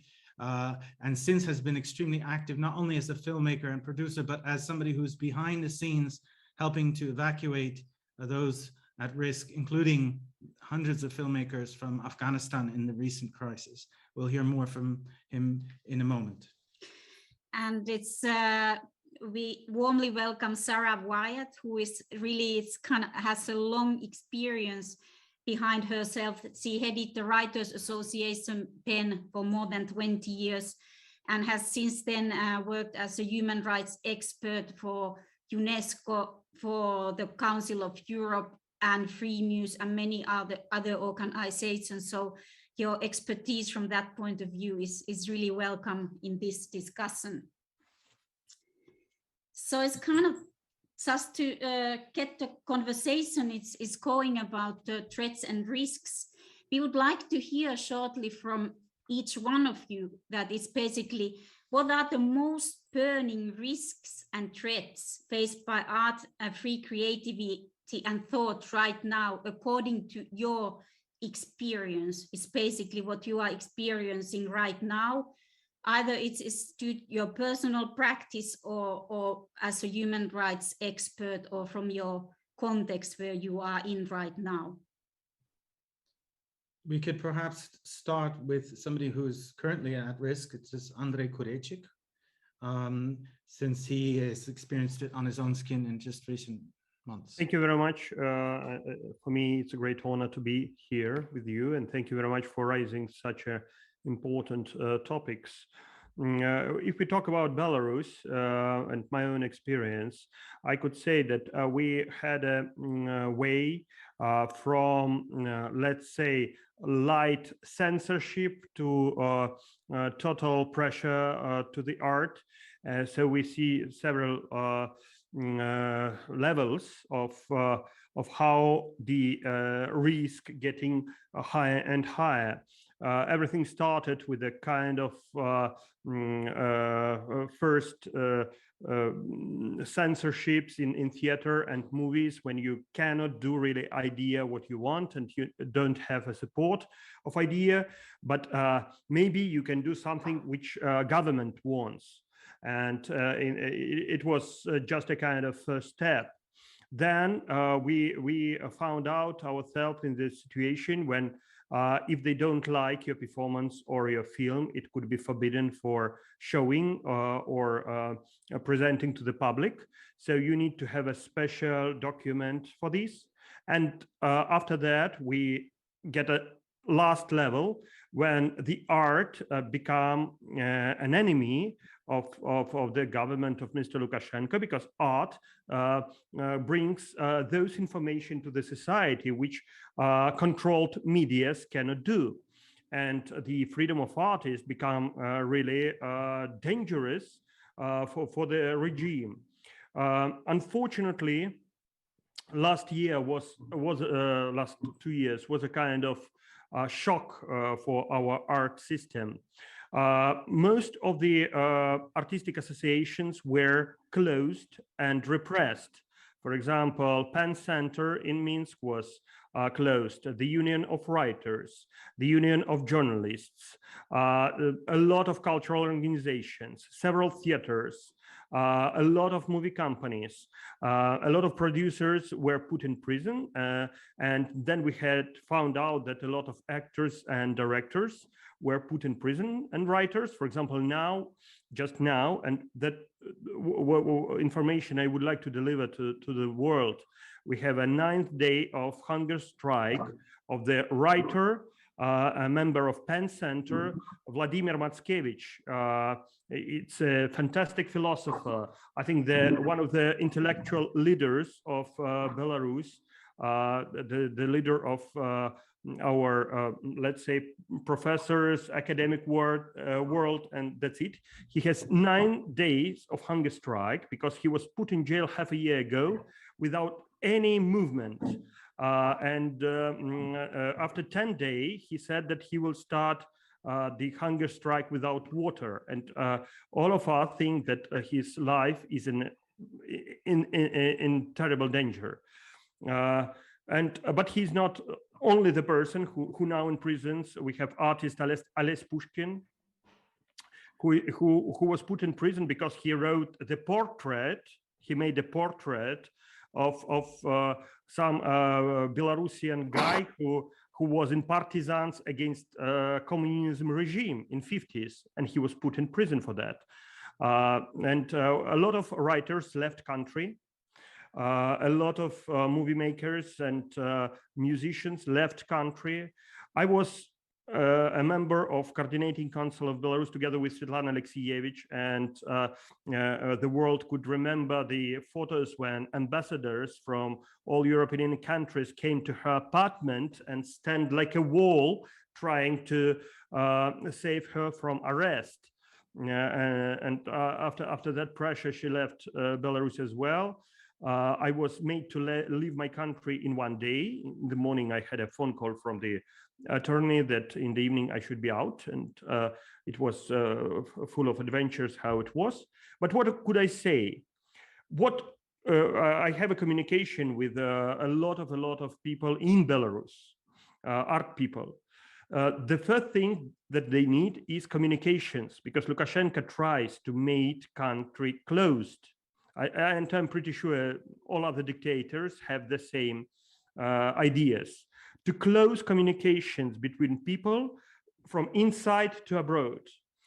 The second, I think, because now we don't have our institutions like Penn Center, like unions, like artistic associations.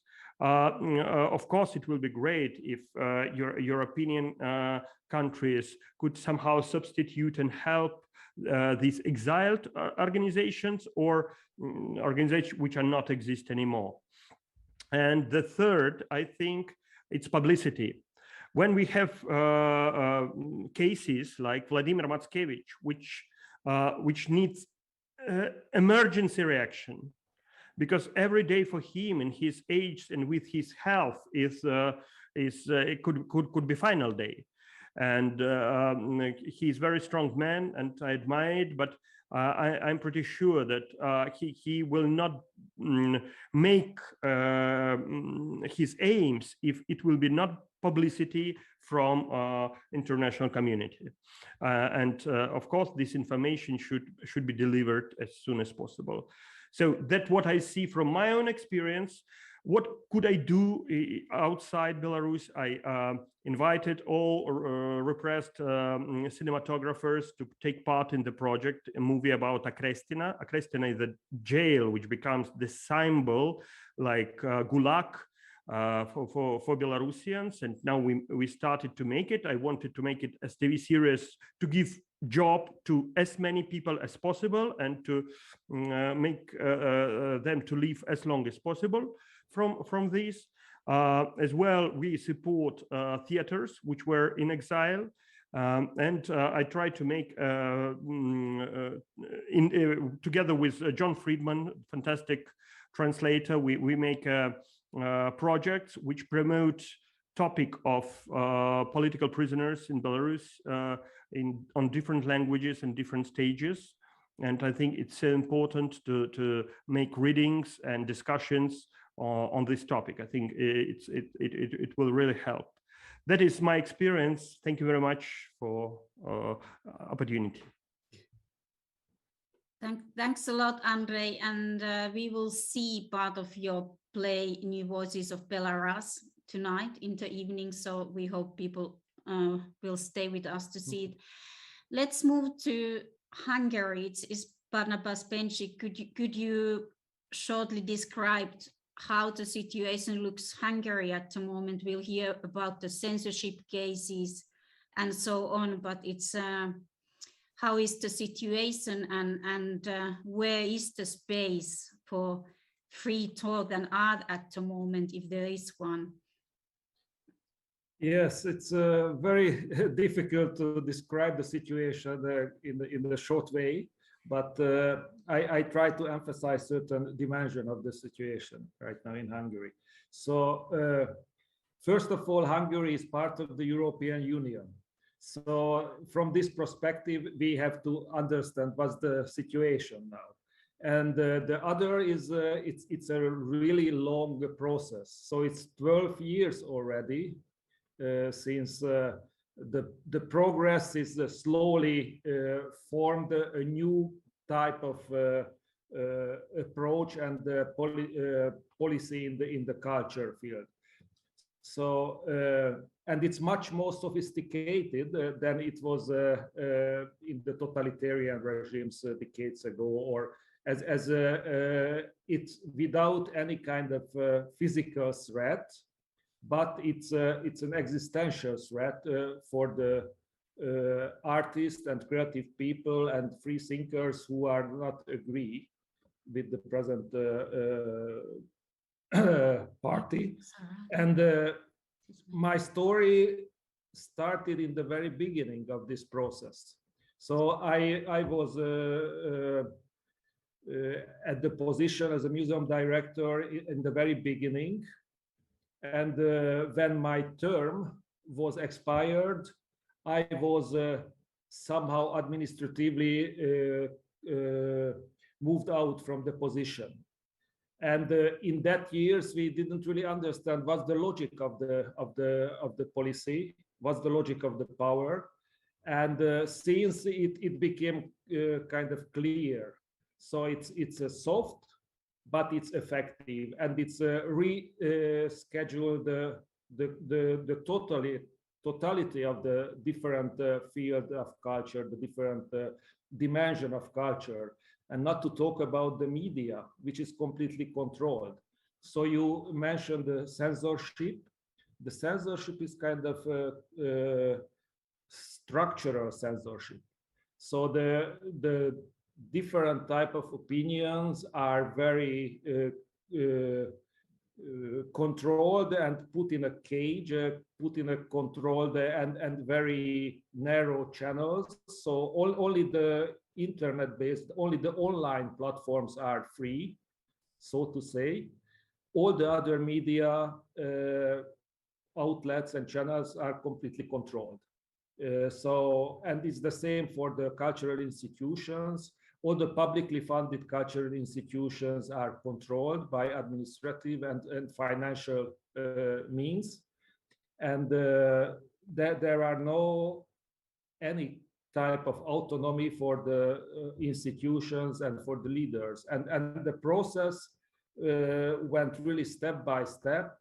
First, the public museums, the collections were completely changed. All the public institutions, the leadership was completely changed to loyal people. And then it turned to the educational system. It started with the Central European University in 2017. And then the academic field was completely changed. And the universities, right now, all these autonomous institutions are under control of curatoriums, kind of steering committees, and all the members are appointed personally by the Prime Minister. So it's a totally controlled system. It's invisible power games. It's based on the existential intimidation and all the financial, political, and ideological tools are serving the reason of the political regime to survive and to keep the stability. So we will have an election in the coming 2 months, and there are opinions even from the oppositions that the structure is so deeply changed that without constitutional 2/3 majority, it's impossible to really change and reschedule for a more democratic way. Thank you, Barnabas. This is shortly the situation. Yeah, it's a fairly shocking set of problems that you outlined there in Hungary, and of course neighboring Poland is equally under threat, and the European Union has just now put certain sanctions on the Polish government for breaking rules, the rule of law as they put it, under the new regime of providing COVID-19 emergency funds, punishing Poland in that way. But I would like to remain in Europe and address these questions to Sarah Riot. As Marita mentioned, she was previously director at Penn International. She worked there for 20 years and is now a member of the expert facility at UNESCO and the Council of Europe. Sarah, I would like to just remain for a moment in Europe, because as I said, I mean, we're talking about Eastern Europe here, Poland, Hungary, and that's the bad boys, so to speak, of the continent, at least in the European Union. But we also have countries such as Spain, where there are hundreds of political prisoners, actually, as far as I understand it. We know some of them personally, Pablo Hasél, there's Valtonyc, hip-hoppers who have merely, in the case of Valtonyc, criticized the monarchy, and that's not allowed under Spanish law. How does Europe stand these days, and what tools do we have at our disposal to guarantee that we won't slide, as Hungary and Poland have, into more authoritarian forms? Oh yes, well, first of all, thank you for letting me join you all here. I'm unlike my other panelists. I've not myself personally experienced attack or threat or censorship, but over the years I've worked for very many hundreds of people from across the world who have lived under such threat. And I've always been impressed by the strength, the calmness and the determination to continue, whether in their own countries or whether abroad. So it is great to be sitting at this meeting. And you're absolutely right. There is a tendency, particularly in Europe, is to see freedom of expression, human rights attacks as being somewhere else.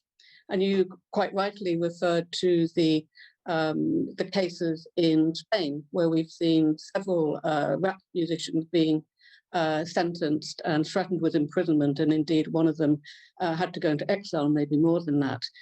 But there's also, as referred to by Barnabas, this kind of creeping invisible control, certainly invisible to the public, in that more and more governments, particularly in those populist governments such as you've mentioned already in Poland and Hungary, which are using the government, the mechanisms of government to infiltrate, shall we say, or to take control of public institutions.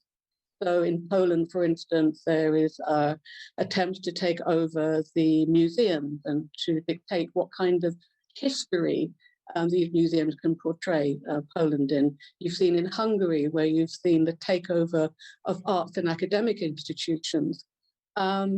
And you've also seen it in countries like even in my own, in Britain, you see attempts to influence who can sit on the board. So far, there's not been too successful, but it's something that a pressure that is happening increasingly in Europe, as indeed elsewhere.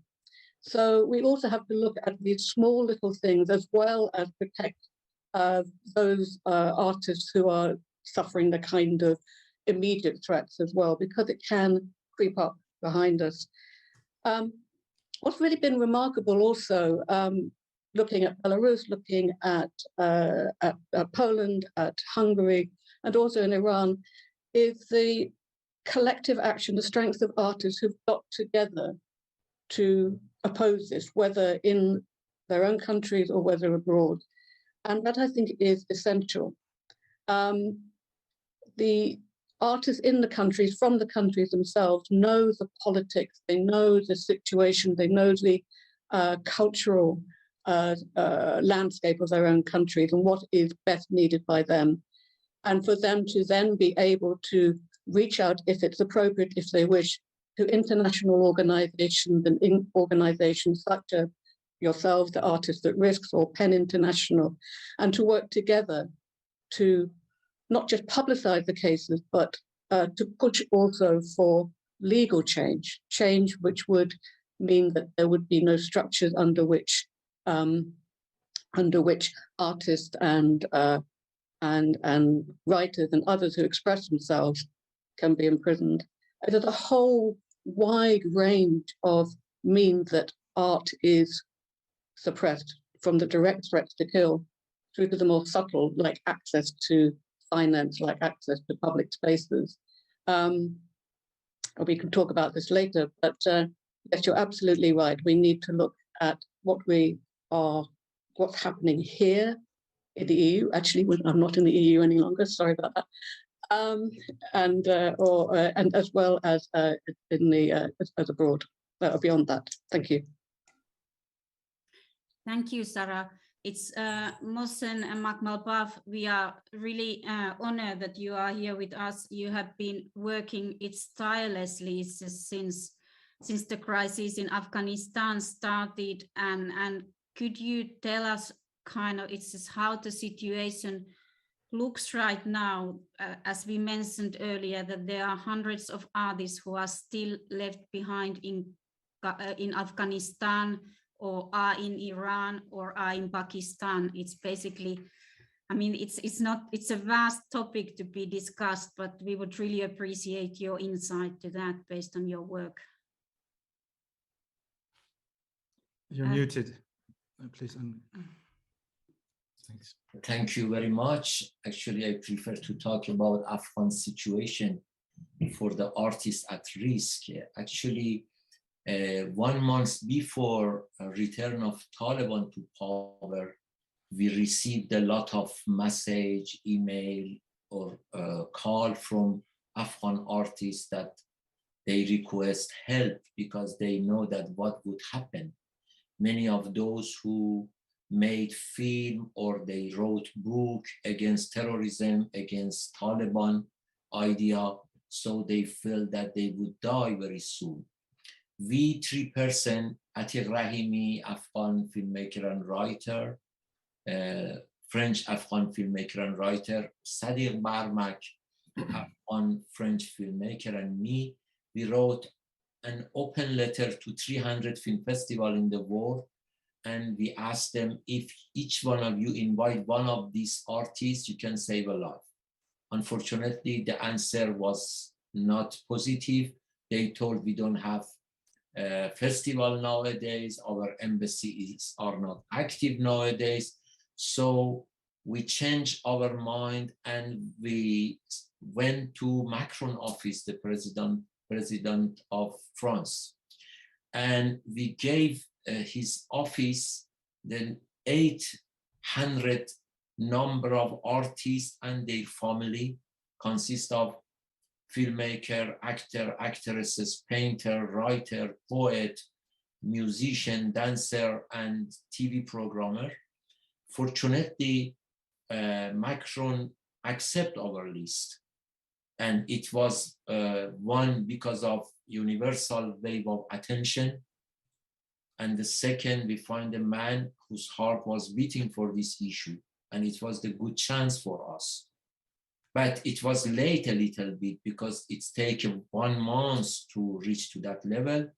Then we were in the moment that an army airplane evacuating people from Kabul.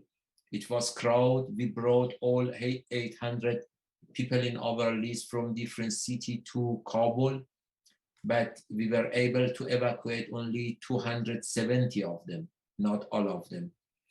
And then at the beginning of the September, all of them remain except 30 more that we evacuated during 5 past months. Now, we can say we have almost 995 people that they are artists and their family waiting for help. A part of them ran away from Iran to Pakistan and Iran, and a part of them, majority of them are still in Afghanistan. Many of them changing their home week by week to be safe. And always we receive a very bad message. For example, 2 nights ago, one of them wrote me message that I want to kill myself and for my children because of this situation. I want to burn me and my children to get rid of this suffering that we are facing. So the situation is not good. As maybe you know, for example, today BBC Persian report that around 100 people were being killed secretly by Taliban. You know, in the media, there are not enough good, the news. For example, I received a film which I was shocked. The Taliban cut the hand of a man and the legs of a man with 2 legs and 2 hands, and the man looked at himself and died. In this situation, how you can be safe?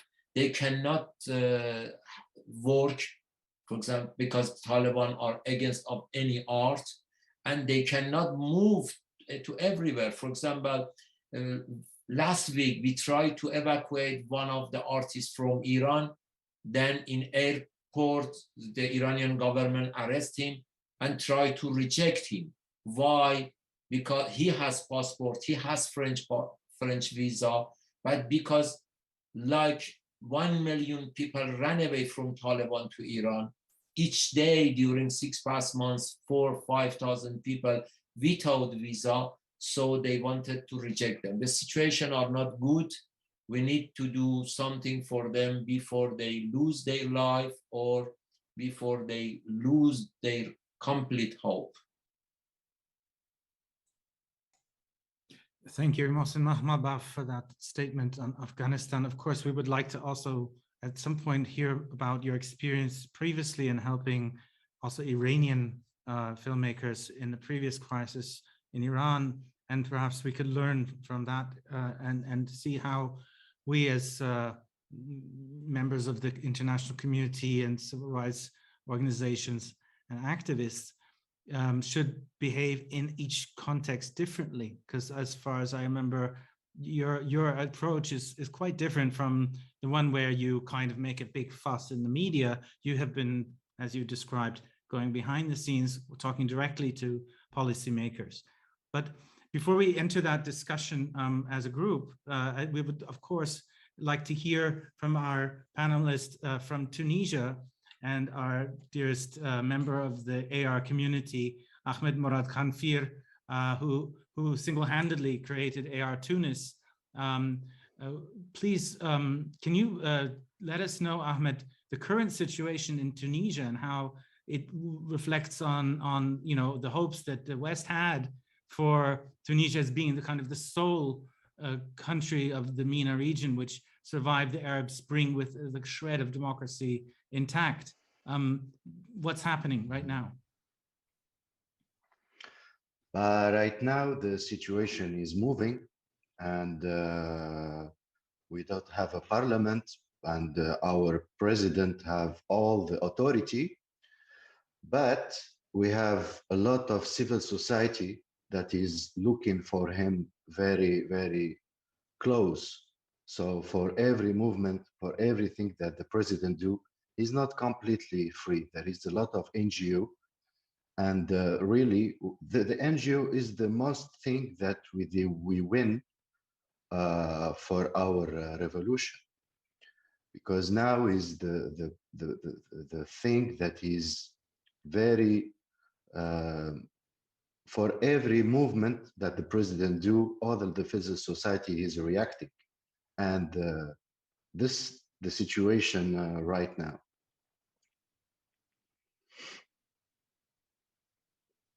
So yeah, please continue. If you would like to also describe, your experience of those artists at risk that have been in Tunis from other countries. We had an incredible story. I mean, you're on your, as we mentioned at the beginning, you were meant to be coming to Karlsruhe today to join our network meeting, and you couldn't due to the visa problem, because I mean, now the excuse, of course, is Corona, but it's always been difficult to get a visa to Europe, even if you're the director of NGO as you are, and if you've been to many festivals in Europe before as an artist, as an activist, as a film director and actor. How can you reflect on that with Remy Sarmini's case that came to Tunis? To be a part of MENA region, we have always the problem of the visa. Me, I have 39 years old. I do a 38 visa, and always I'm scared to have it or not. So it's something that we can't handle it, and it will be always there. It's so difficult to take it off all the border. It's another topic, and it's actually quite talk it again. Yes, it's actually quite shocking, given the fact that the European Union itself, as an organization, had Tunis join the Creative Europe funding mechanism. So actually, our ARNG project, which ZKM and CCCB are part of, was the first round of Creative Europe funding in which Tunisia could join, and we're happy that you could. And despite this, the visa issue remains an unbearable burden and hurdle. Marta, would you? Yeah, now the NGO in Tunisia is like European Union. So with Europe Creative, all the NGO in Tunisia is considered like NGO in Europe. So it's the same in the same category, but people from Tunisia have the same problem as the visa. It's this something that very handicap us for our collaboration with other NGOs. Thank you, Ahmed. I see that it's, I think that Andre is translating to Ulacimir Ushako, who is also in Helsinki as an AR Yes, I try to keep him updated because it's very interesting, yeah. Exactly. You have been advocating a lot. It's basically on behalf of political prisoners in Belarus. I believe that there are more than 1,000 people who are in prison right now, and there are also cases of people who have died of torture, such as Vitoli Asurak in May. Could you kind of just shortly share your ideas of how the political prisoners in Belarus could be supported? What kind of mechanisms and pressure is needed? Because the situation, the sentences are from 14 to 18 years in kind of horrible conditions. Yes, because now we have a kind of informational gap from Belarus because of some strong new world threats like possible Ukrainian war, or some Putin's deals and everything. So we see that focus of international community goes to that big topics. And in this situation, those who are really sufferers in Afghanistan, in other countries, and of course in Belarus, are in the shadow. And Lukashenko makes everything to make this shadow more dark. He closed Belarusian medias, which previously delivered this information to the world medias. He not allow international journalists to come to Minsk. The borders are quite closed now. And that is why we have a really lack of information about this situation. So I see several things here. First of all, we have repressed artists who managed to go out, like Vladimir and me, who cannot come back because of threat of arrest or investigations. And but we would like to support our colleagues who are in Belarus, and we would like to talk about this more. So we are happy to use any opportunity for this, and thank you, Ivor and Marta, for this one as well. But I try to do art installations and want to deliver it to as many countries as possible, readings, discussions, and everything. If we talk about people inside, there are as well two situations. We have artists, fantastic artists, who are in the blacklists of government, so they're not allowed to work under their profession anymore. They're not allowed to make theater, not allowed to make exhibitions, not allowed to make concerts, not allowed to be shot in the movie. So they want them to lose the profession, and they suppress them with like making impossible to stay artists. They want them not to be artists, if we talk like very, very clearly. And another category of people is political prisoners. They are already in prisons. They sometimes in the terrible conditions. And the problem is that because now of these big negotiations between Putin, Lukashenko, and Kiev and Europe, nobody really pushes Lukashenko about their release, because they want him be not too aggressive, not to start the war or something. So what could we do? We could, of course, tell more about them. We could, I think, support, for example, artists, and this is fantastic idea, I should say, artists at risk in prison. It's a unique idea So it means that people will feel themselves connected to the community of artists and feel support even in the walls. That's great. And I think that we could invite as well artists who cannot work for such a conferences to tell something from inside Belarus. I think it's very important. Thank you. Thank you so much for bringing that up, because the Artists at Risk Prisoner Residence, that nomination that we've invented for Masha Alyokhina is going to be continued in other circumstances, and we welcome nominations for future AR prisoner residents. And I think we should also just, there was a statement by Nika Nikulshina, who is a Pussy Riot member who fled Moscow and is currently in Tbilisi, whose statement ran just before our panel, mentioned that she feels that the need for an international kind of digital space for prisoners and artists at risk in general of any kind, to be able to meet and discuss and find a way to build solidarity. So that kind of alliance between artists, I think, is also really, really, you know, emotionally and psychologically very important. And so we do have something internally at Artists at Risk, where in Telegram, all alumni and current residents can talk to each other and share their news and stories. But we would be open to initiatives, maybe with other organizations, to create a kind of platform where artists in different countries from all over the world could share their experiences. We would like to open the discussion, so please just jump in if you would like to say something. I'd like to ask, it's Sarah to come. We are now in Germany, and there's a new government in Germany, and basically I think it's aim of many NGOs in Germany, including Artists at Risk, is to put pressure on German government to reopen the lists to receive Afghan artists at risk, and also it's to give them visas. And in the government program, they are also mentioning human rights-based visa.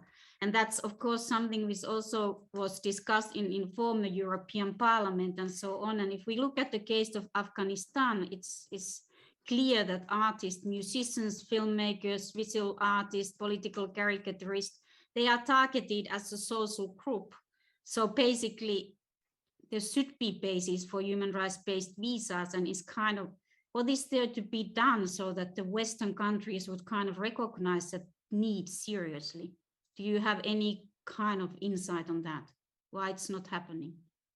I think what really needs to be done is to convince governments, to convince other human rights organizations, indeed, that artists are human rights defenders, or artists are truly at risk. Sometimes I think we've all found that artists are considered to be sort of frivolous, people who do silly things just to entertain, and that the work that they do has very little impact. But from what we've seen in Afghanistan, what we've seen from all our speakers here, in fact, that's certainly not the case. So there needs to be a lot of education, not only of the government, but also of the public and the media, of the importance of artists beyond just people that keep us entertained. Now, in the COVID age, we've really seen the importance of art as a messenger, as an entertainer, as a support. And I think that's something that really needs to be done, is to convince those in power that artists are important. And interesting what you're saying about the freedom of movement. That's something that's covered in the UNESCO report. The conditions of visas, just generally pre-COVID, whether or not you're whether you're not an artist at risk, is that the requirements for visas are so onerous, very expensive, very difficult to get hold of. So if you're an artist who comes from a country where there's a lot of persecution, that's an added problem as well, that there are restrictions against artists coming from Iran or from anywhere where there's any kind of crisis. So it's all compounded. There really needs to be two things. One is to make the visa system easier generally for artists, with recognition that this is it is a requirement for just being creative for getting your for employment and for creative exchange, but also to recognize that the artists are very much under threat and therefore need to be considered more, to be understood when applying for visas. So yes, again, many other issues that affect artists, but on that one, yes. Mohsen, you're muted again. Sorry. I want to add something related to support of German government. 3 months ago at night around 8 p.m., a man who was responsible for evacuation of Afghan called me, we know each other, and he promised me that during next week, he would evacuate all the artists from Afghanistan to Pakistan and then give them German visa, then bring them to Germany. So we, 40 people, our team, we work to clear everything related to their biography, why they are at risk, their contact, their document, and then they took all the document and then disappeared. Then 2 weeks ago, after a lot of emailing them, texting them, finally they informed me, sorry, Mohsen, because of changing government, your list is, at the side, is not on the table. We should wait for reaction of new government. And from that moment, from 3 months ago till now, every day I am answering to artists that they find hope, perhaps Germany evacuate them. But now, after 3 months, they will lose their hope, and there is no answer from German government why they put our list, at the side. Because the list that we gave them is the list of important artists, famous artists in different fields. This is not someone that has talent. They are real artists. They are real filmmakers. They are famous superstar actor and actresses of Afghanistan. They are famous writer or poet. So they are all at risk. And the reason, I don't know what was that. But from Germany, many artists told that we want to support you by publishing open letter. I told it is good, but it is good you sleep at night and say, okay, I have done something. But publishing open letter, it doesn't work. It's better we go to government directly and say, please do something. I can give you another example. 23 years ago, we had 747,000 Afghan children refugee that the schools door were closed for them. Exactly the same time as Taliban closed the door of a school for them. Why Iran closed the door of a school to children of Afghanistan? Because they told that if we open the door, because in Afghanistan the school's doors is closed, many parents come to Iran only for intention of education of their children. So we train 200 teachers and we work with more than 100 underground school, but during 2 years only we were able to educate 40,000 children. But when we have big universal wave of attention to Afghanistan in 2001, I went to the president of Iran, Mr. Khatami, who was more Democrat than the others, and I told, okay, this is the time, if you have heart that beating for these poor children, okay, open the door. He told, okay, I agree, but we don't have budget. I told, okay, you don't need budget. Only you have classes in villages in the city. If you give them one chair in each class, you can solve the problem. And by his order, finally, we sent 500,000 Afghan children, refugee, to the school after universal wave of attention after 2001. Now, we don't have that wave of attention. But we can talk with different governments, any of us, and say, okay, we have 1,000 artists and their family. Different European country can share. Each one of them can accept 50 of them. Or we can talk with different mayor. If each mayor in European country accept one artist, is a small request, one artist, you can save all the life of Afghan artists. So if you put the name of 1,000 people, everyone says it's too much for us. But if you give them one name, perhaps that's work. Reflections? Anybody on this way of thinking? Yes. Yeah, so I'm thinking that arts and cultural organizations in countries that could receive artists at risk, are they able to maybe offer a placement or a course for one of these artists, and so that the pressure would be coming from the artists in the host countries? I believe that happens with artists at risk, who could then lobby and convince their government to accept these artists, which they themselves will then introduce to their own cultural community, give some support to continuing their arts, and also to share their arts and experience with the other artists and cultural organizations in their own countries. And it works that way.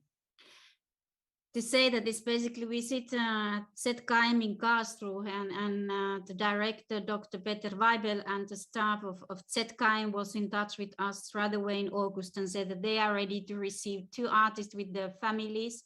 And also they got the Fine Art Academy next door to say that we are going to host a female student and her family, and they got on board a foundation in Frankfurt, Crespo Foundation, who said we will host 6 artists and their families and so on. And we got them to even to this famous German visa list, which closed at the end of August.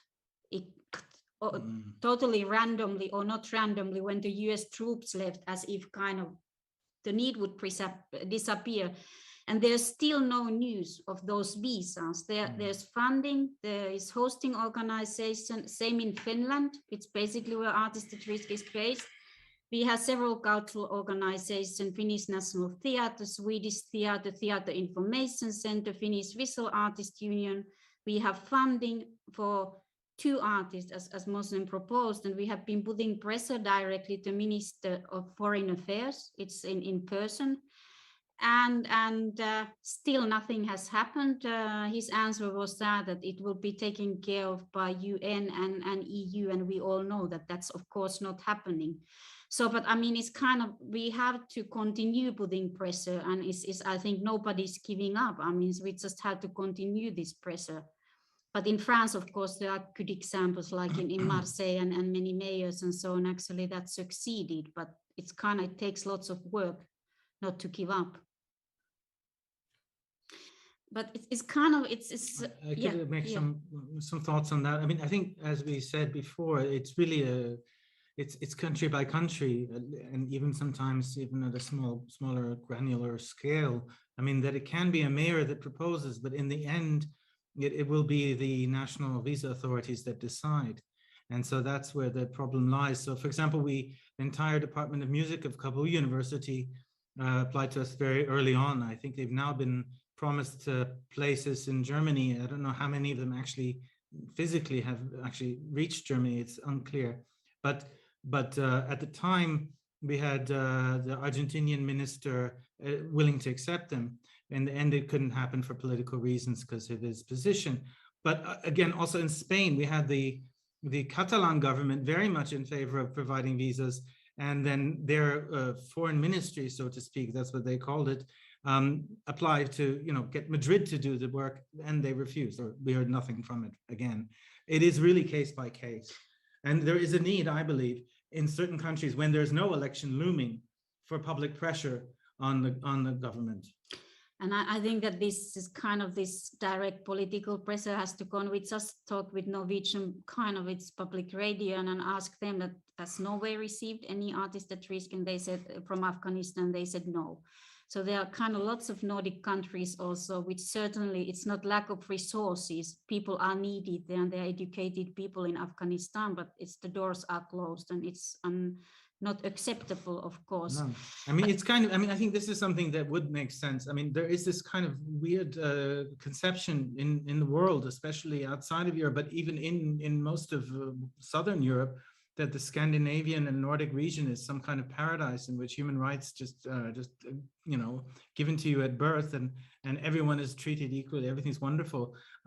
Finland has received almost zero. As far as we know, Norway, none. Denmark is run by a very anti-immigrant, practically far-right government, even though it's a socialist government in name. In terms of immigration, it's very, very reactionary. So we have to also somehow, do you think that something like naming and shaming works? Is that a question we could perhaps address? How about Barnabas? Would you have a response to that?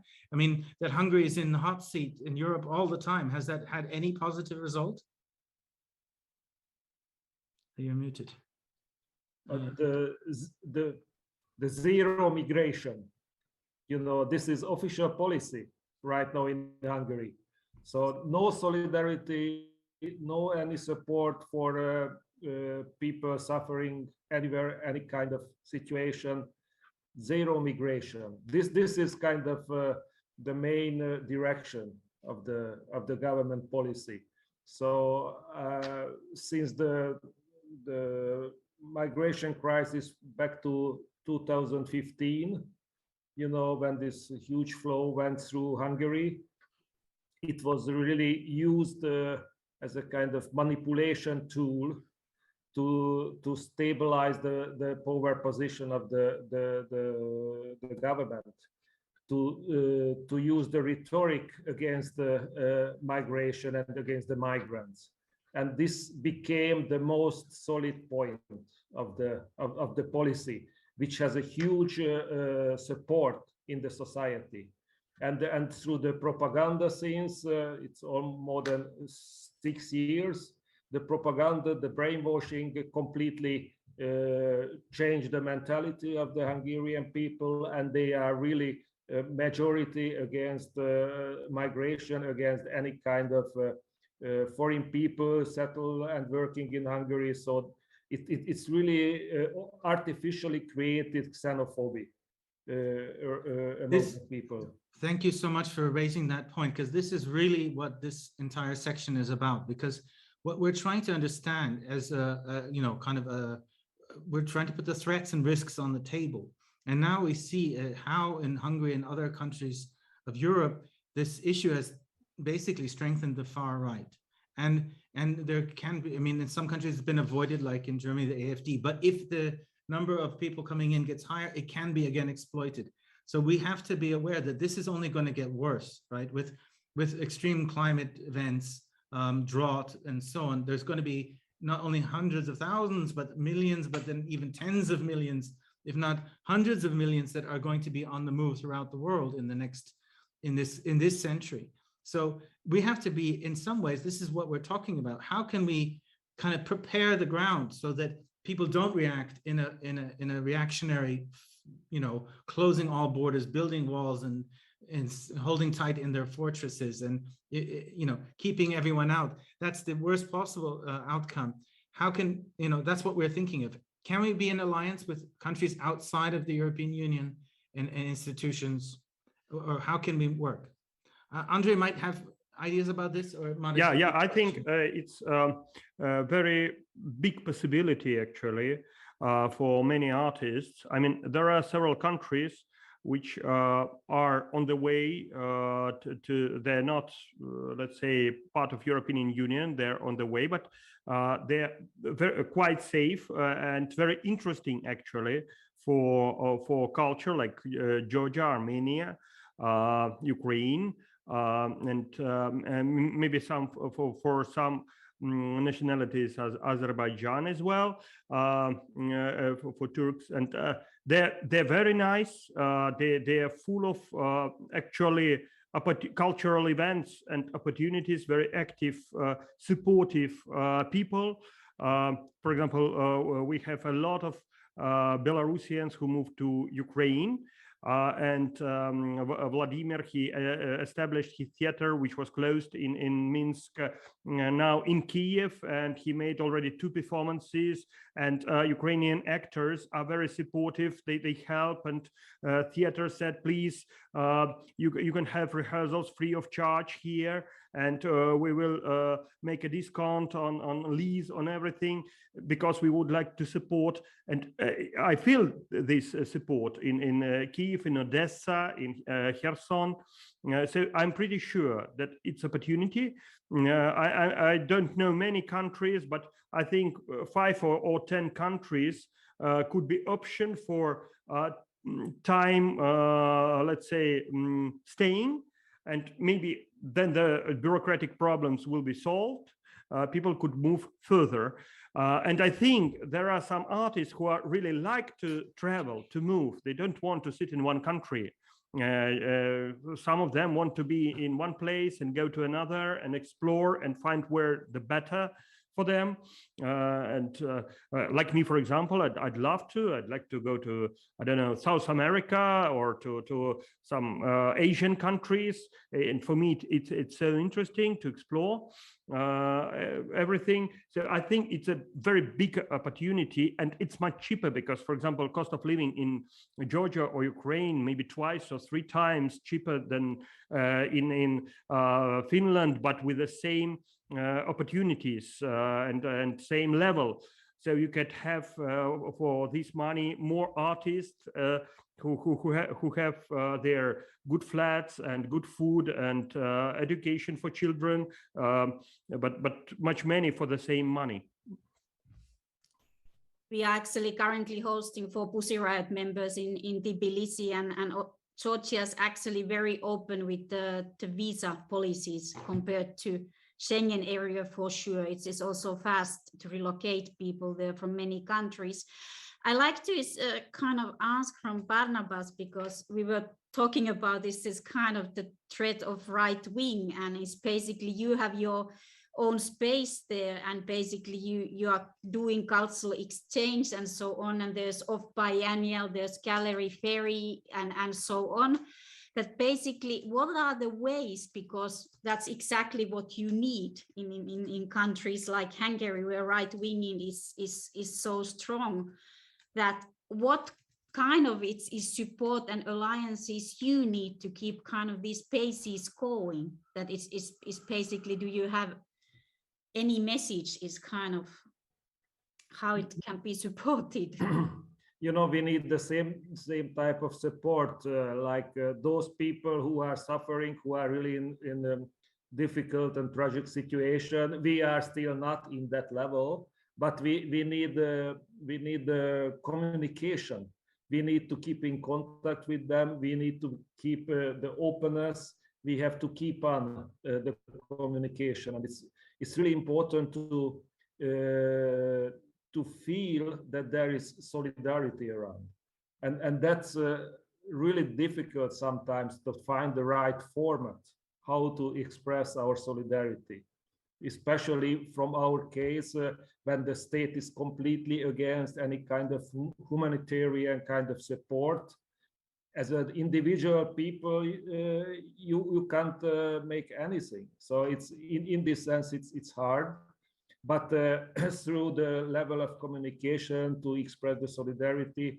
And I think it's really nice idea to provide a kind of online platform for this kind of expression, to meet the people, to provide a forum for the people in the virtual space, even to create a virtual exhibition space. If we are talking about creative artists, we are talking a lot about metaverse, but I think the virtual reality is already there.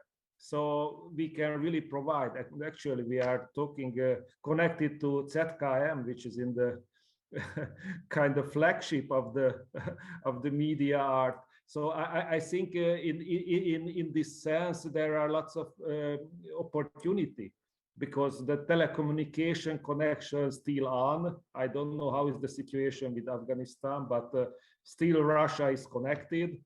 So it's really an option to create safe spaces in the virtual space, in the metaverse, something. And you know, I just have a friend who is really improving virtual exhibition spaces. Right. So it's a perfect platform really to share the creativity, to celebrate the creative energy in the virtual space through this. These tools. So you have the network, there is the media. So I think it could be an option. Thank you for that, and please, if you have you know the energy tonight, join us. Gather Town. We actually have a virtual meeting space, which all of you we hope will be present in. It's already active. There are, I saw Issa Tourma, the photographer from Syria, is currently in that space. You can go talk to him in person. A little video screen pops up when you walk around with your little munchkin. And you can meet one of the, he won the London Film Festival Short Film Award, the European Film Festival Short Film Award, a great artist. He's there. Please go talk to him in person in Gather Town. The link is on ZKM's page and also on our page. Website, so artistatrisk.org or zkm.de, and just click on that and find Gather Town.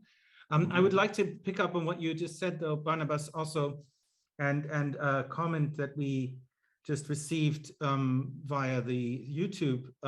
It says the symposium should be continued in more countries in the EU to collect ideas of support and to continue to inform. And it should return to ZKM to reflect again and share the ideas of support. So thank you for that, Bernadette. We hear you. And I think we would like to then also go beyond the EU again to Tunis, because, I mean, do you want to ask a question? I have a question too, but go ahead. We both have questions, so it's Ahmed, we have many questions.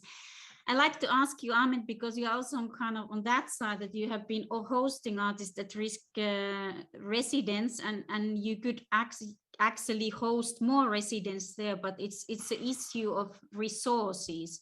So could you reflect that? It is basically that what kind of support you would need. It's, as Andre also said, that it's kind of, there are many other cities like Tunis or Tbilisi, and we have had the same problem. It's within our funding that it's not so easy to find funding to support residency hosts outside of Europe. It's easier to find funding tools to support kind of its residencies within EU, even though it's much more expensive. And we really want to strengthen our partners like in Tunis and Tbilisi and Sofia and so on. So could you talk about that, and it's what is needed there in Tunisia and in MENA region generally? One of the most problem in Tunisia is the finance, because the government don't finance this kind of project. And sometimes it's so difficult to bring the money from other country, because we are not open for any other country to receive money for that. And this is a kind of censorship, it's a new way of censorship. And after that, sometimes we find another problem that I think that we don't talk about. After 20 years of dictatorship, the society is, he creates some topic that the society don't accept artists to talk about. So sometimes we find a problem not only in the government, in the society himself. Society has scared topic that some artists become at risk and automatically go for auto-censorship. And he's scared to talk about this topic. And he finds himself in auto-censorship.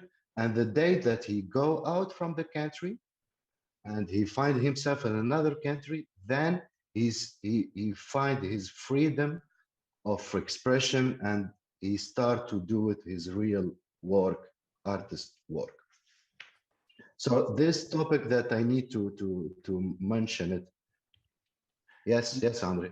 Yes, and may I add, we as well should a little bit divide because that's what I don't see, but maybe it will be more effective, and then the help will be more effective. There are some artists who are really not about money, they about security. They could be established, they could have some money, or they could find work very easily.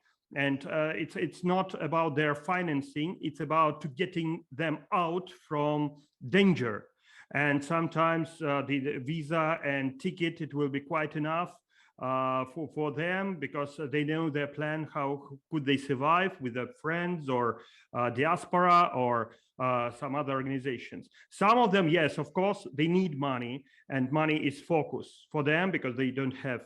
But if we as well could really understand what artists need, and maybe he says, I don't want wait long time when you find money, but because I need to get out now. And for me, this visa help and maybe tickets will be enough, and I will find everything else by myself. And I cannot wait for a year or half a year when maybe it should be like divided attitude for this kind of, and then you can rescue 2 artists for the same money, or 3 artists, and they will be happy. Or you need to wait and take 1 artist, pay him residency, living and everything, but maybe he doesn't sometimes need it in that moment, or he cannot wait for that moment. So maybe we could see as well different situations here. Thank you. Thank you for that, Andre. So you want to answer directly? Yes, go ahead, please, Ahmed. So for the case of Tunisia, we are a welcome country. So a lot of people don't need a visa to come in Tunisia.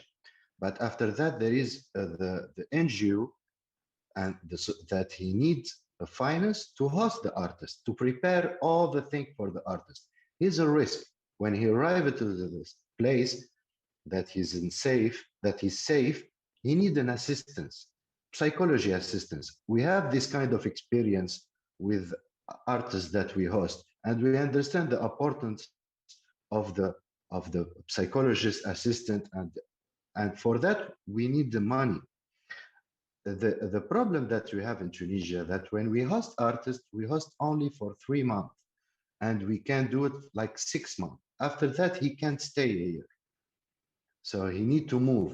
And if we do it like special map of the earth of all the NGO that we work together, then we do it like a train between countries, and the artist, he will travel from one to another one. That's what we do. We need to, because there is no way to find them a place that he will stay forever, and he's this is fantastic because we're speaking to not only an actor and an organizer and director of Art Veda, but also a son of a train driver and also a train driver himself. A great movie that you put on, it was the Rotterdam Film Festival, I believe. Was it in? Yes. So that's how we got to know you, in fact. But I would like to I think you raised a very important point, both Andre and you, when we're talking about staying in the regions, or at least not having to come to Europe or other wealthy countries, because I mean, you know, the question of migration I addressed earlier, where due to climate catastrophe, we're going to be facing not only, you know, like we're going to be facing millions of people on the move. And so we already have that, and it's going to only increase. So the question is now, I mean, when you think about it in the big picture, you will say, okay, well, what is the job of like major politics? What should they be doing? Well, I mean, in the end, just helping, you know, another 10,000 here, 100,000 there is not actually the solution. It's just, you know, the Band-Aid on the problem. The problem lies in the countries that are falling apart, right? In Africa, in the Middle East. These are states which for one reason or another have lost the ability to feed and to care for their populations. And why is that? And it's due to a certain, post-colonial structure that still maintains a very extreme inequality between countries and continents. And I think if we are to be honest about this, we must kind of understand, especially in the art world, that we can do things to perhaps strengthen our institutions in those countries so that they can, as partners, as peers, not as people to be helped, but as other curators, other artists, other filmmakers, that we want them to succeed, not by coming here, but by coming to a safe place in their region and rebuilding their countries. And this is part of what we're trying to think about. How can we do that? Let's say, if we could, what would it mean to really strengthen the film industry in Nigeria, say? Mohsen, do you think something like that would be possible? In Egypt, the great history of the Egyptian film industry, but people are fleeing like mad. So how can we act as cultural, players? I think this is the final comment and question. I think we had to wrap up. Yeah, it's a big question, but we're going to be addressing this tomorrow. Yeah, of course. But if you have fast responses to that. Yeah, actually, in my homeland, Iran, always we have around 3 million Afghan refugees that always they ran away because of unsecure situation that they face in their country. For example, when I was making my movie Kandahar in 2000 at the side of the border of Afghanistan, every night we have seen a lot of people are running, the family running, they were sick, only they were searching for food or to be alive.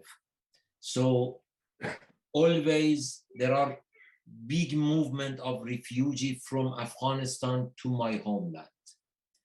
And always Iran try to reject them, but they are not able to do completely. They reject a part, then you see the day after many people arrive again. Why? Because of unsecure situation. So as much as the world is not injustice, we would see this kind of movement. People try to be safe, people try to be alive, people try to have food to feed their children. For example, many artists really, they were crying and then they say, we don't have food to feed our children. It's not only matter of art activity, it's matter of being alive in this situation. Now in Afghanistan, the economy is somehow zero. The government has no money, the people has no money, and there is no job. Before that, they were farming, they were they had sheep in the mountain. When Soviet attacked to Afghanistan, they lost their job and they become partisan and they destroyed country. So nowadays there is no economy in Afghanistan. That's why we would see more and more refugees to Iran, to Turkey, to Europe, because of politicians, because of lack of money, and because of lack of freedom. And generally because of lack of justice in this world.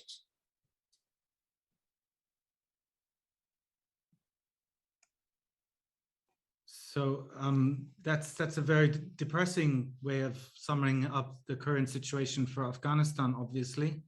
But we hope that we have some more optimistic views too on this kind of solidarity that you're explaining actually exists, right? So if you see it the other way around, you can see that how wonderful it is that there are Iranians willing to receive them and help them and do it, even though the government is not doing its part.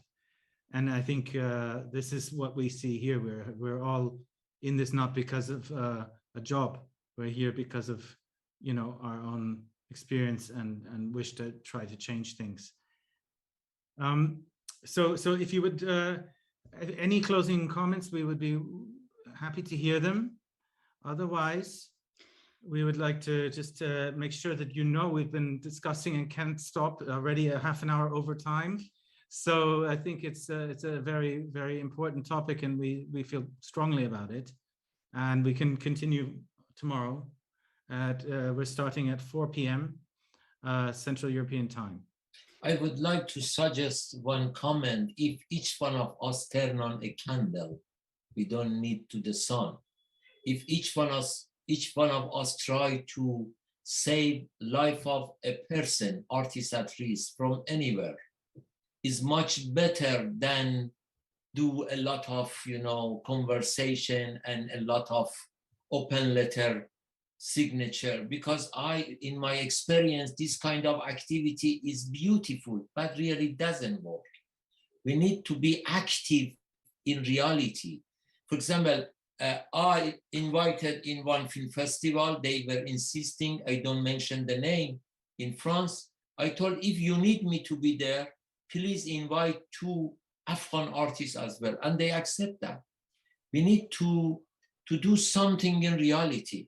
So turn on a candle around yourself is much better than doing huge conversation in the world, which is full of noise nowadays. That's really good. It's a beautiful closing comment, Mohsen, and that's the introduction for tomorrow's topic, institutions as resistance. We have institutional leaders from IFA and so on, and ZKM, for example, is an institution. Dr. Peter Weibel has been in touch with the ministries and is still appealing to get those visas and receive artists. That's what we are talking about. And as we talked in the beginning, the aim is that we'll have a kind of working meeting in Berlin, and we hope to have some representatives of the government and continue exactly what Mohsen is proposing. And that's what we are calling for the institutions, to have this kind of alliances and exactly saying that we want to receive 2 artists, 1 artist, and so on. It's from Afghanistan or from elsewhere. And have a kind of broader network that when there are crises like this, that they could react much faster. So that's the first topic to be discussed tomorrow. So join us, and we have actually the curatorial collective. It's Ruang Grupa from Jakarta with us. It's giving a keynote, which is a kind of very horizontal. It's like anti-hierarchical curatorial collective for the first time. It's curating Documenta 15. And then the closing session tomorrow is actually, it's about the future scenarios and philosophies. And we have David Wengrow with us, who actually wrote the book with dear friend David Kreber, whose birthday is actually tomorrow. So David Kreber loved carnival. So we are going to celebrate his birthday tomorrow. He would have turned 61. I mean, also when there was his memorial, we actually organized carnivals all around the world. So it's going to be, it's also at the same time when we talk about the future scenarios and philosophies, it's kind of, we are going to look at the future with David Kreber and David Wengrow and many others. But so thank you to all of you for holding up a candle tonight. But tonight is not over. Well, we have a little bit more, of course, but we have to close the panel, and it's going on because today we're going to move on to the final artistic intervention of the evening, which is Andrei Kurejcik's documentary theater piece, right? And we're going to be hearing 3 cases from his, I think it's 3, is it? 2 or 3 cases from his play, documentary theater, Voices from Belarus. But thank you once again to all of the panelists. Marit, do you have some closing words? I think it's a very good way. It's like Andrei's play is extremely, it's touching. And one of the voices we will hear is Maria Kalashnikova, who is a musician and who is sentenced for prison. It's for too many years. So we hope that you will kind of stay with us and watch the play. And meet us in Gathertown, where you can see the entire series of artistic interventions at full length. So thanks again to all of you. Ahmed, Sarah, Mohsen, Barnabas, Andrei. Good evening. Thank you so much. Thank you. Thank you. Bye-bye. Bye-bye. Bye.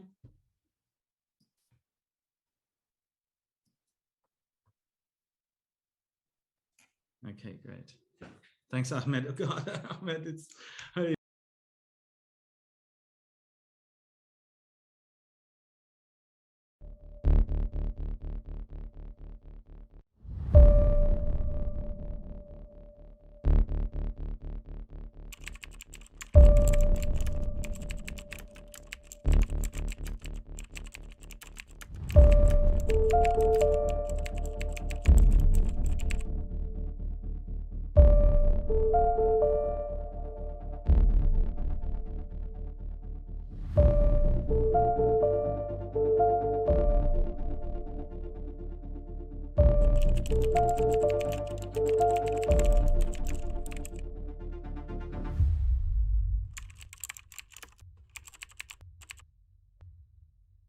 Vitaly Morocco. Roman Zoric. Marina Zolatova. Witold Ashurok.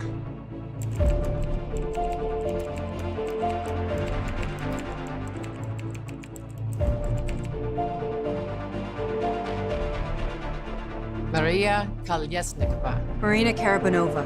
Sergei Melyanets. Nikolai Statkovich.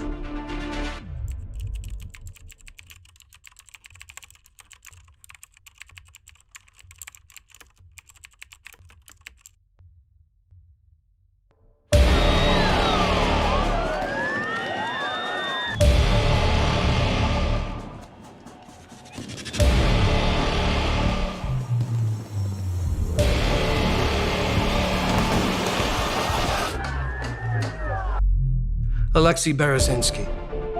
Zhana Lagutina. Igor Losik. Anatoly Kudlasevich.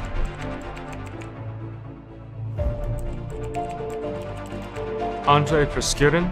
Polina Svedstova.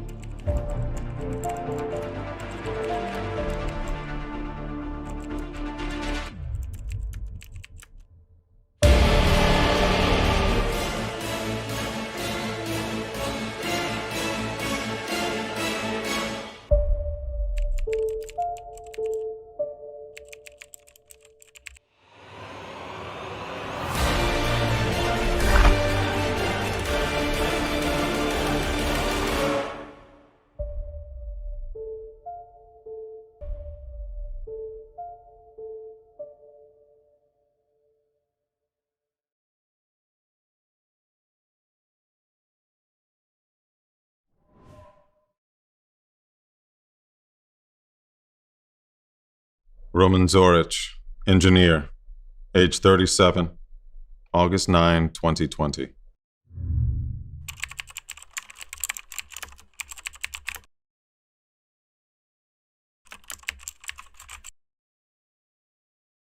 We came to review the vote result. It was about 7:55 p.m. There were approximately 10 people, plus the head of the precinct election commission in the gymnasium hall. Then riot troopers began to enter. They detained one person, then a second. I think I was the third. I wasn't frightened at all. But they came over to me and seized me by the arms. I said, I can go myself, man. They loosened their grip, ushered me into a van. From 8 p.m. to midnight, we sat on the bus. And right at midnight, I don't know if the vote result was posted near the school or not, but there was a ruckus. And in response, the bus set off. When we arrived at the Okrestina Street prison, all normalcy ended. As prisoners, we were thrown face down on the floor. I saw a man lying naked on the grass asking for help. At first I thought he was drunk, but it turned out he had been shot. Nobody helped him. There were many people. It was a continuous conveyor system. Undress, off with your shoelaces, line up. People entered the cell, the door closed after them, that was it. Screams were heard on the street. They were beating people out there. We sat there for the longest time. Our cellmates were all quite mature, educated people. They decided to ask what we were being held for. They called out to the guards, said, first, tell us our status, why we're here. Second, give us some food. And third, we must be allowed to call family and relatives. And through the feeding trough in the door, we got other cells to agree that if the conditions were not met, we would begin to raise a racket. We gave them half an hour to fulfill our demands. The guard promised he would pass our demands upwards. Half hour passed. Then a crowd of policemen came running with the guard. They opened the adjacent cell. We looked through the feeding trough to see what was happening. People were being taken out, hands behind their backs, faces to the floor. We were on the second floor, and they marched them down the corridor, down the stairs, and out into the street. On the way, they beat everyone with clubs. Prisoners ran outside, knelt down, heads to the ground, hands behind their backs. The police continued hitting people with their clubs, and we were next. On the third day, they began taking us out of the cells. The judges had arrived. It was trial by conveyor belt. The judge looked like a talking head. He gave everybody 15 days. There was no point in resisting when you're a hostage and helpless. So what happens next? I've heard, and I heard Viktor Babariko said it. He said, Lukashenko is not the system. It only holds together thanks to the people who are willing to carry out his instructions or orders. When there won't be enough of these people, when people stop obeying his orders, then the system will collapse. It's already begun to crumble. The domino principle has been set in motion. It took 26 years to build, although I say 26, it adds 70 years of communism to that. We do not choose the times in which we live, but we choose the path that we will walk. 26 years ago, I was 13, 14 years old. This was the time of the first elections in independent Belarus. The people were immature. They didn't yet know how to make choices. They didn't know what a choice was. People were given the right to choose, but they did not know how fateful that choice could be. They didn't have the experience, and they chose what they chose. Later, they just turned a blind eye to many things. They thought someone else would come along and decide everything for them. People now have the conviction that they are the only ones capable of improving their lives. I think now we will appreciate that.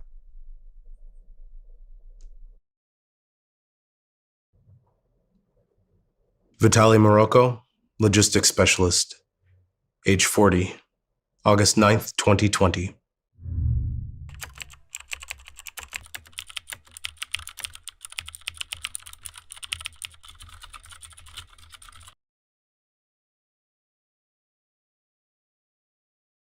I was relatively apolitical.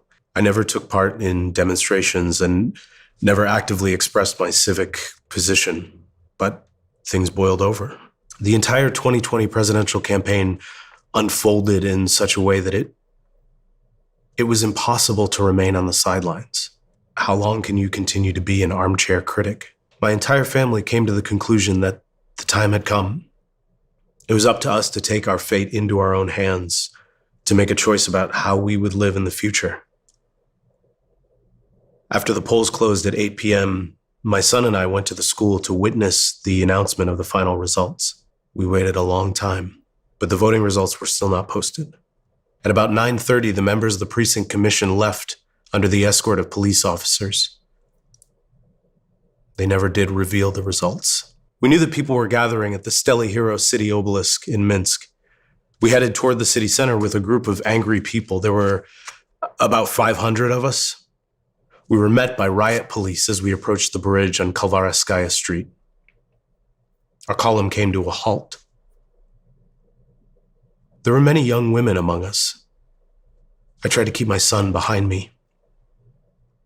At one point, the wall of policemen began banging their shields together as they moved toward us, trying to force us back. We tightened our ranks and fought back. The stormtroopers weren't expecting that, and they stepped back. They stepped back and they sprayed tear gas as they retreated. So each time we approached them, we found ourselves in the midst of a cloud of gas. I felt an unpleasant taste in my mouth and a burning sensation in my eyes. People began to scatter, and when I saw my son running, I ran after him. Suddenly there were loud explosions and bright flashes of light. I remember the events at the hospital only in snippets. I was met by a team of doctors. I was labeled patient number 2. I was impressed by the well-coordinated and efficient work of the medical staff. They treated me as if I was one of theirs. The doctors unleashed a string of obscenities. They could not believe an injury like this could happen in peacetime. Marina Zolotova, journalist, chief editor of the Tutbai internet portal, age 43, May 18th, 2021.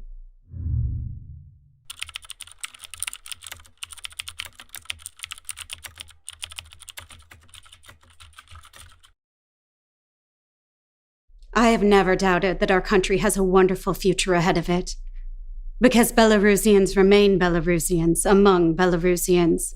Throughout this year, so much good has been revealed to us about ourselves. We will never again agree to be slaves. Sergei Melyanets, election volunteer, sales manager, age 40, August 10th, 2020.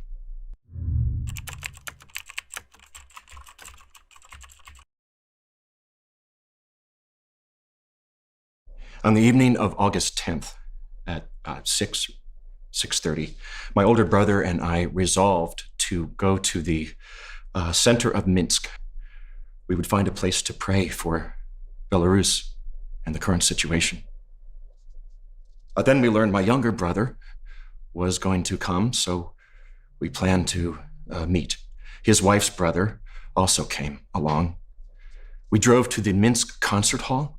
We hadn't even had time to start when I saw black-clad riot police running towards us. There were 20 of them. They grabbed us by our arms and by our heads. They pulled us out of the car. They forced me to kneel, and they began beating me with clubs. They screamed and yelled and shouted obscenities. Their purpose was to humiliate me. They constantly tried to find out what we were doing there, what our plan was, who the organizers were. And I answered honestly, and I said, well, we came here to pray. And then one stormtrooper continued to harass me. Why did you come here? It was all very crude and full of obscenities. And I said, I'm here with my brothers. And that we came to pray and nothing more. And at that moment, I felt this shoot of electricity through me. He had tased me with a stun gun.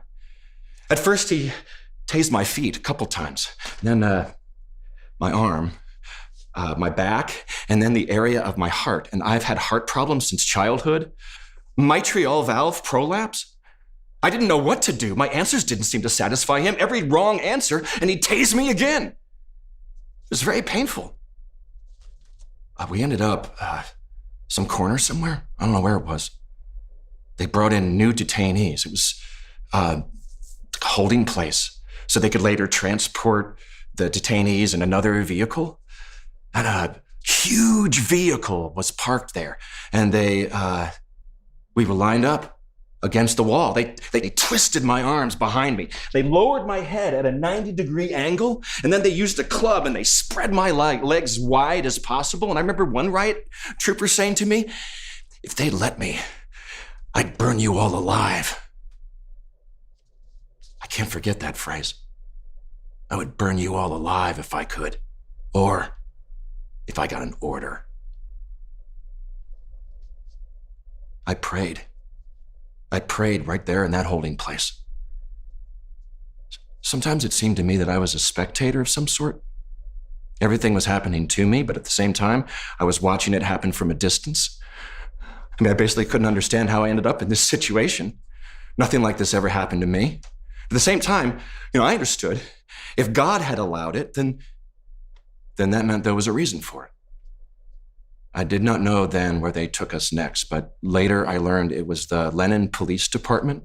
A woman in an unmarked uniform interrogated us and wrote down our information. I asked permission to call home. I explained, I have 7 children, and she promised to let me call later, but those words were empty.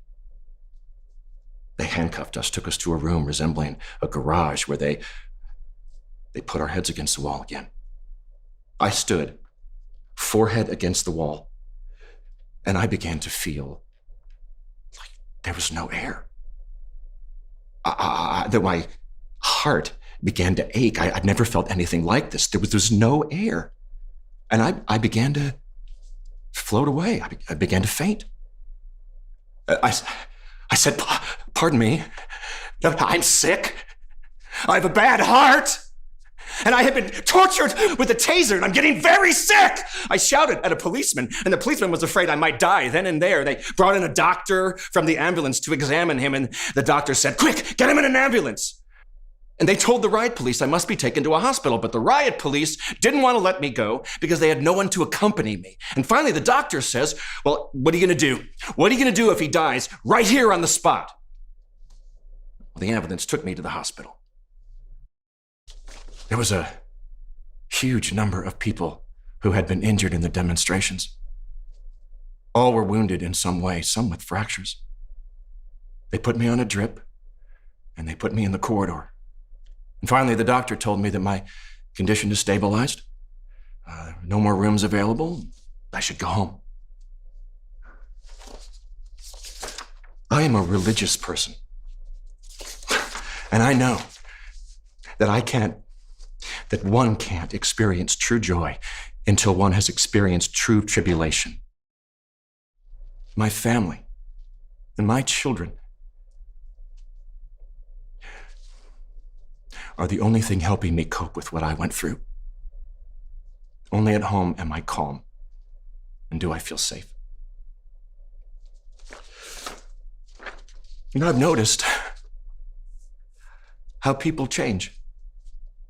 Most people change, at least in my circle, they've changed for the better. A friend of mine on Facebook wrote, I was beaten. I was tortured. I was sent to prison. I was in a very bad state. I was angry and I wanted very bad things to happen to those who had done this to me. But then I realized that if I were led to the man who beat me, and if I were given total power over him, I would not so much as touch him with a finger. Jesus Christ, as he hung on the cross, asked his heavenly Father to forgive those who had crucified him, for they knew not what they did. I do not know if those riot police knew what they were doing, if they were in their right and proper minds, or whether they were thinking in a clear and sober way. I do not know.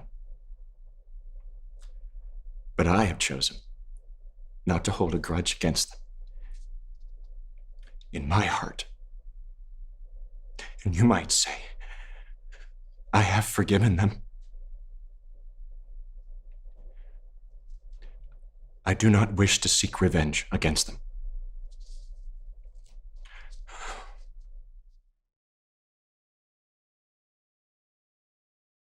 Maria Kolesnikova, musician, age 39, September 7th, 2020.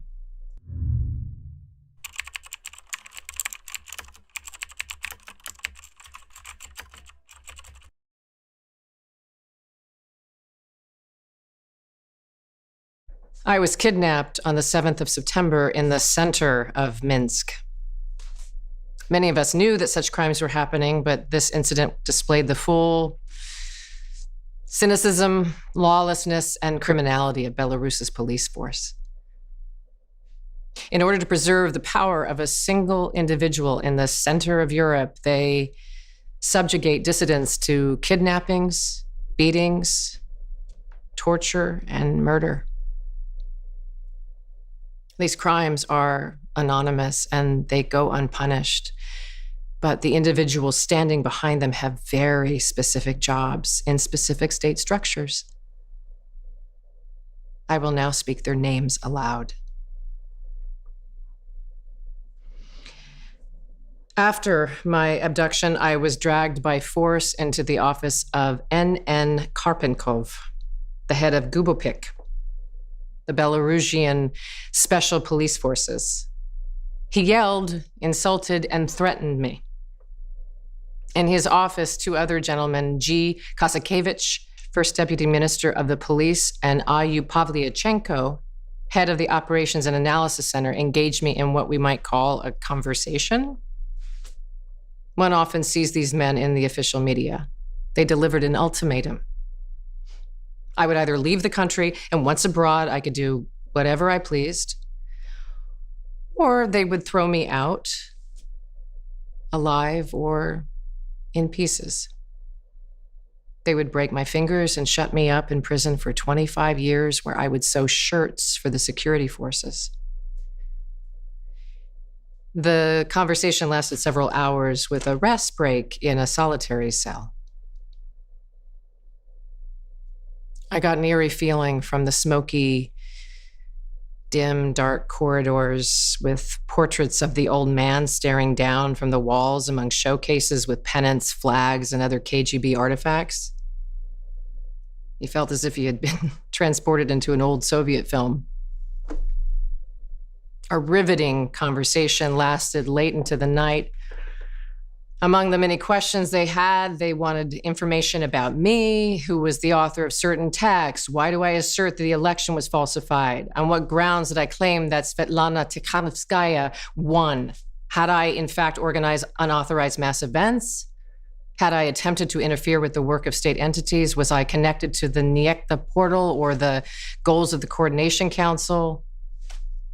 Did I understand that I was the one who bore responsibility for those being beaten and killed, not those who gave the orders? These and other topics truly amazed me. They really believe that there are puppeteers, that forces outside the country are trying to influence the situation in Belarus, and that those who take to the streets are criminals, not peaceful Belarusians. Here's what the authorities are up to. They crack down on civilians. They beat up their own people. They move to repress and imprison all those who at least somehow participated in the election campaign. These are crimes. The authorities do not hear the will of the people.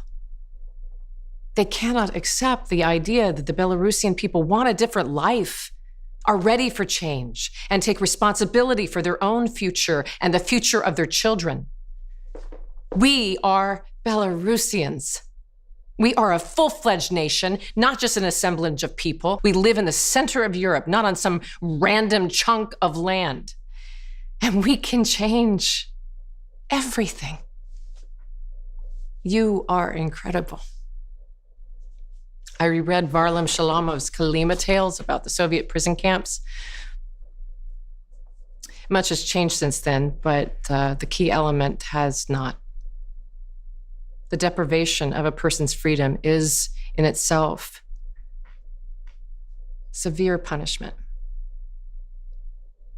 And the system, as it has done before, seeks to deprive humans of their dignity.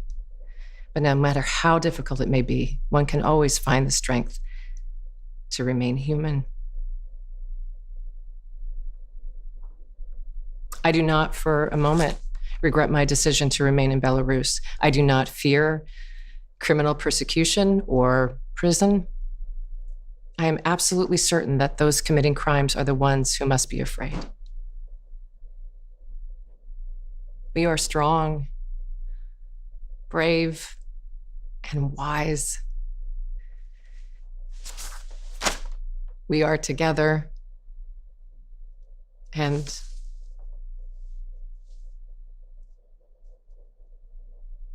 love. Love is stronger than fear.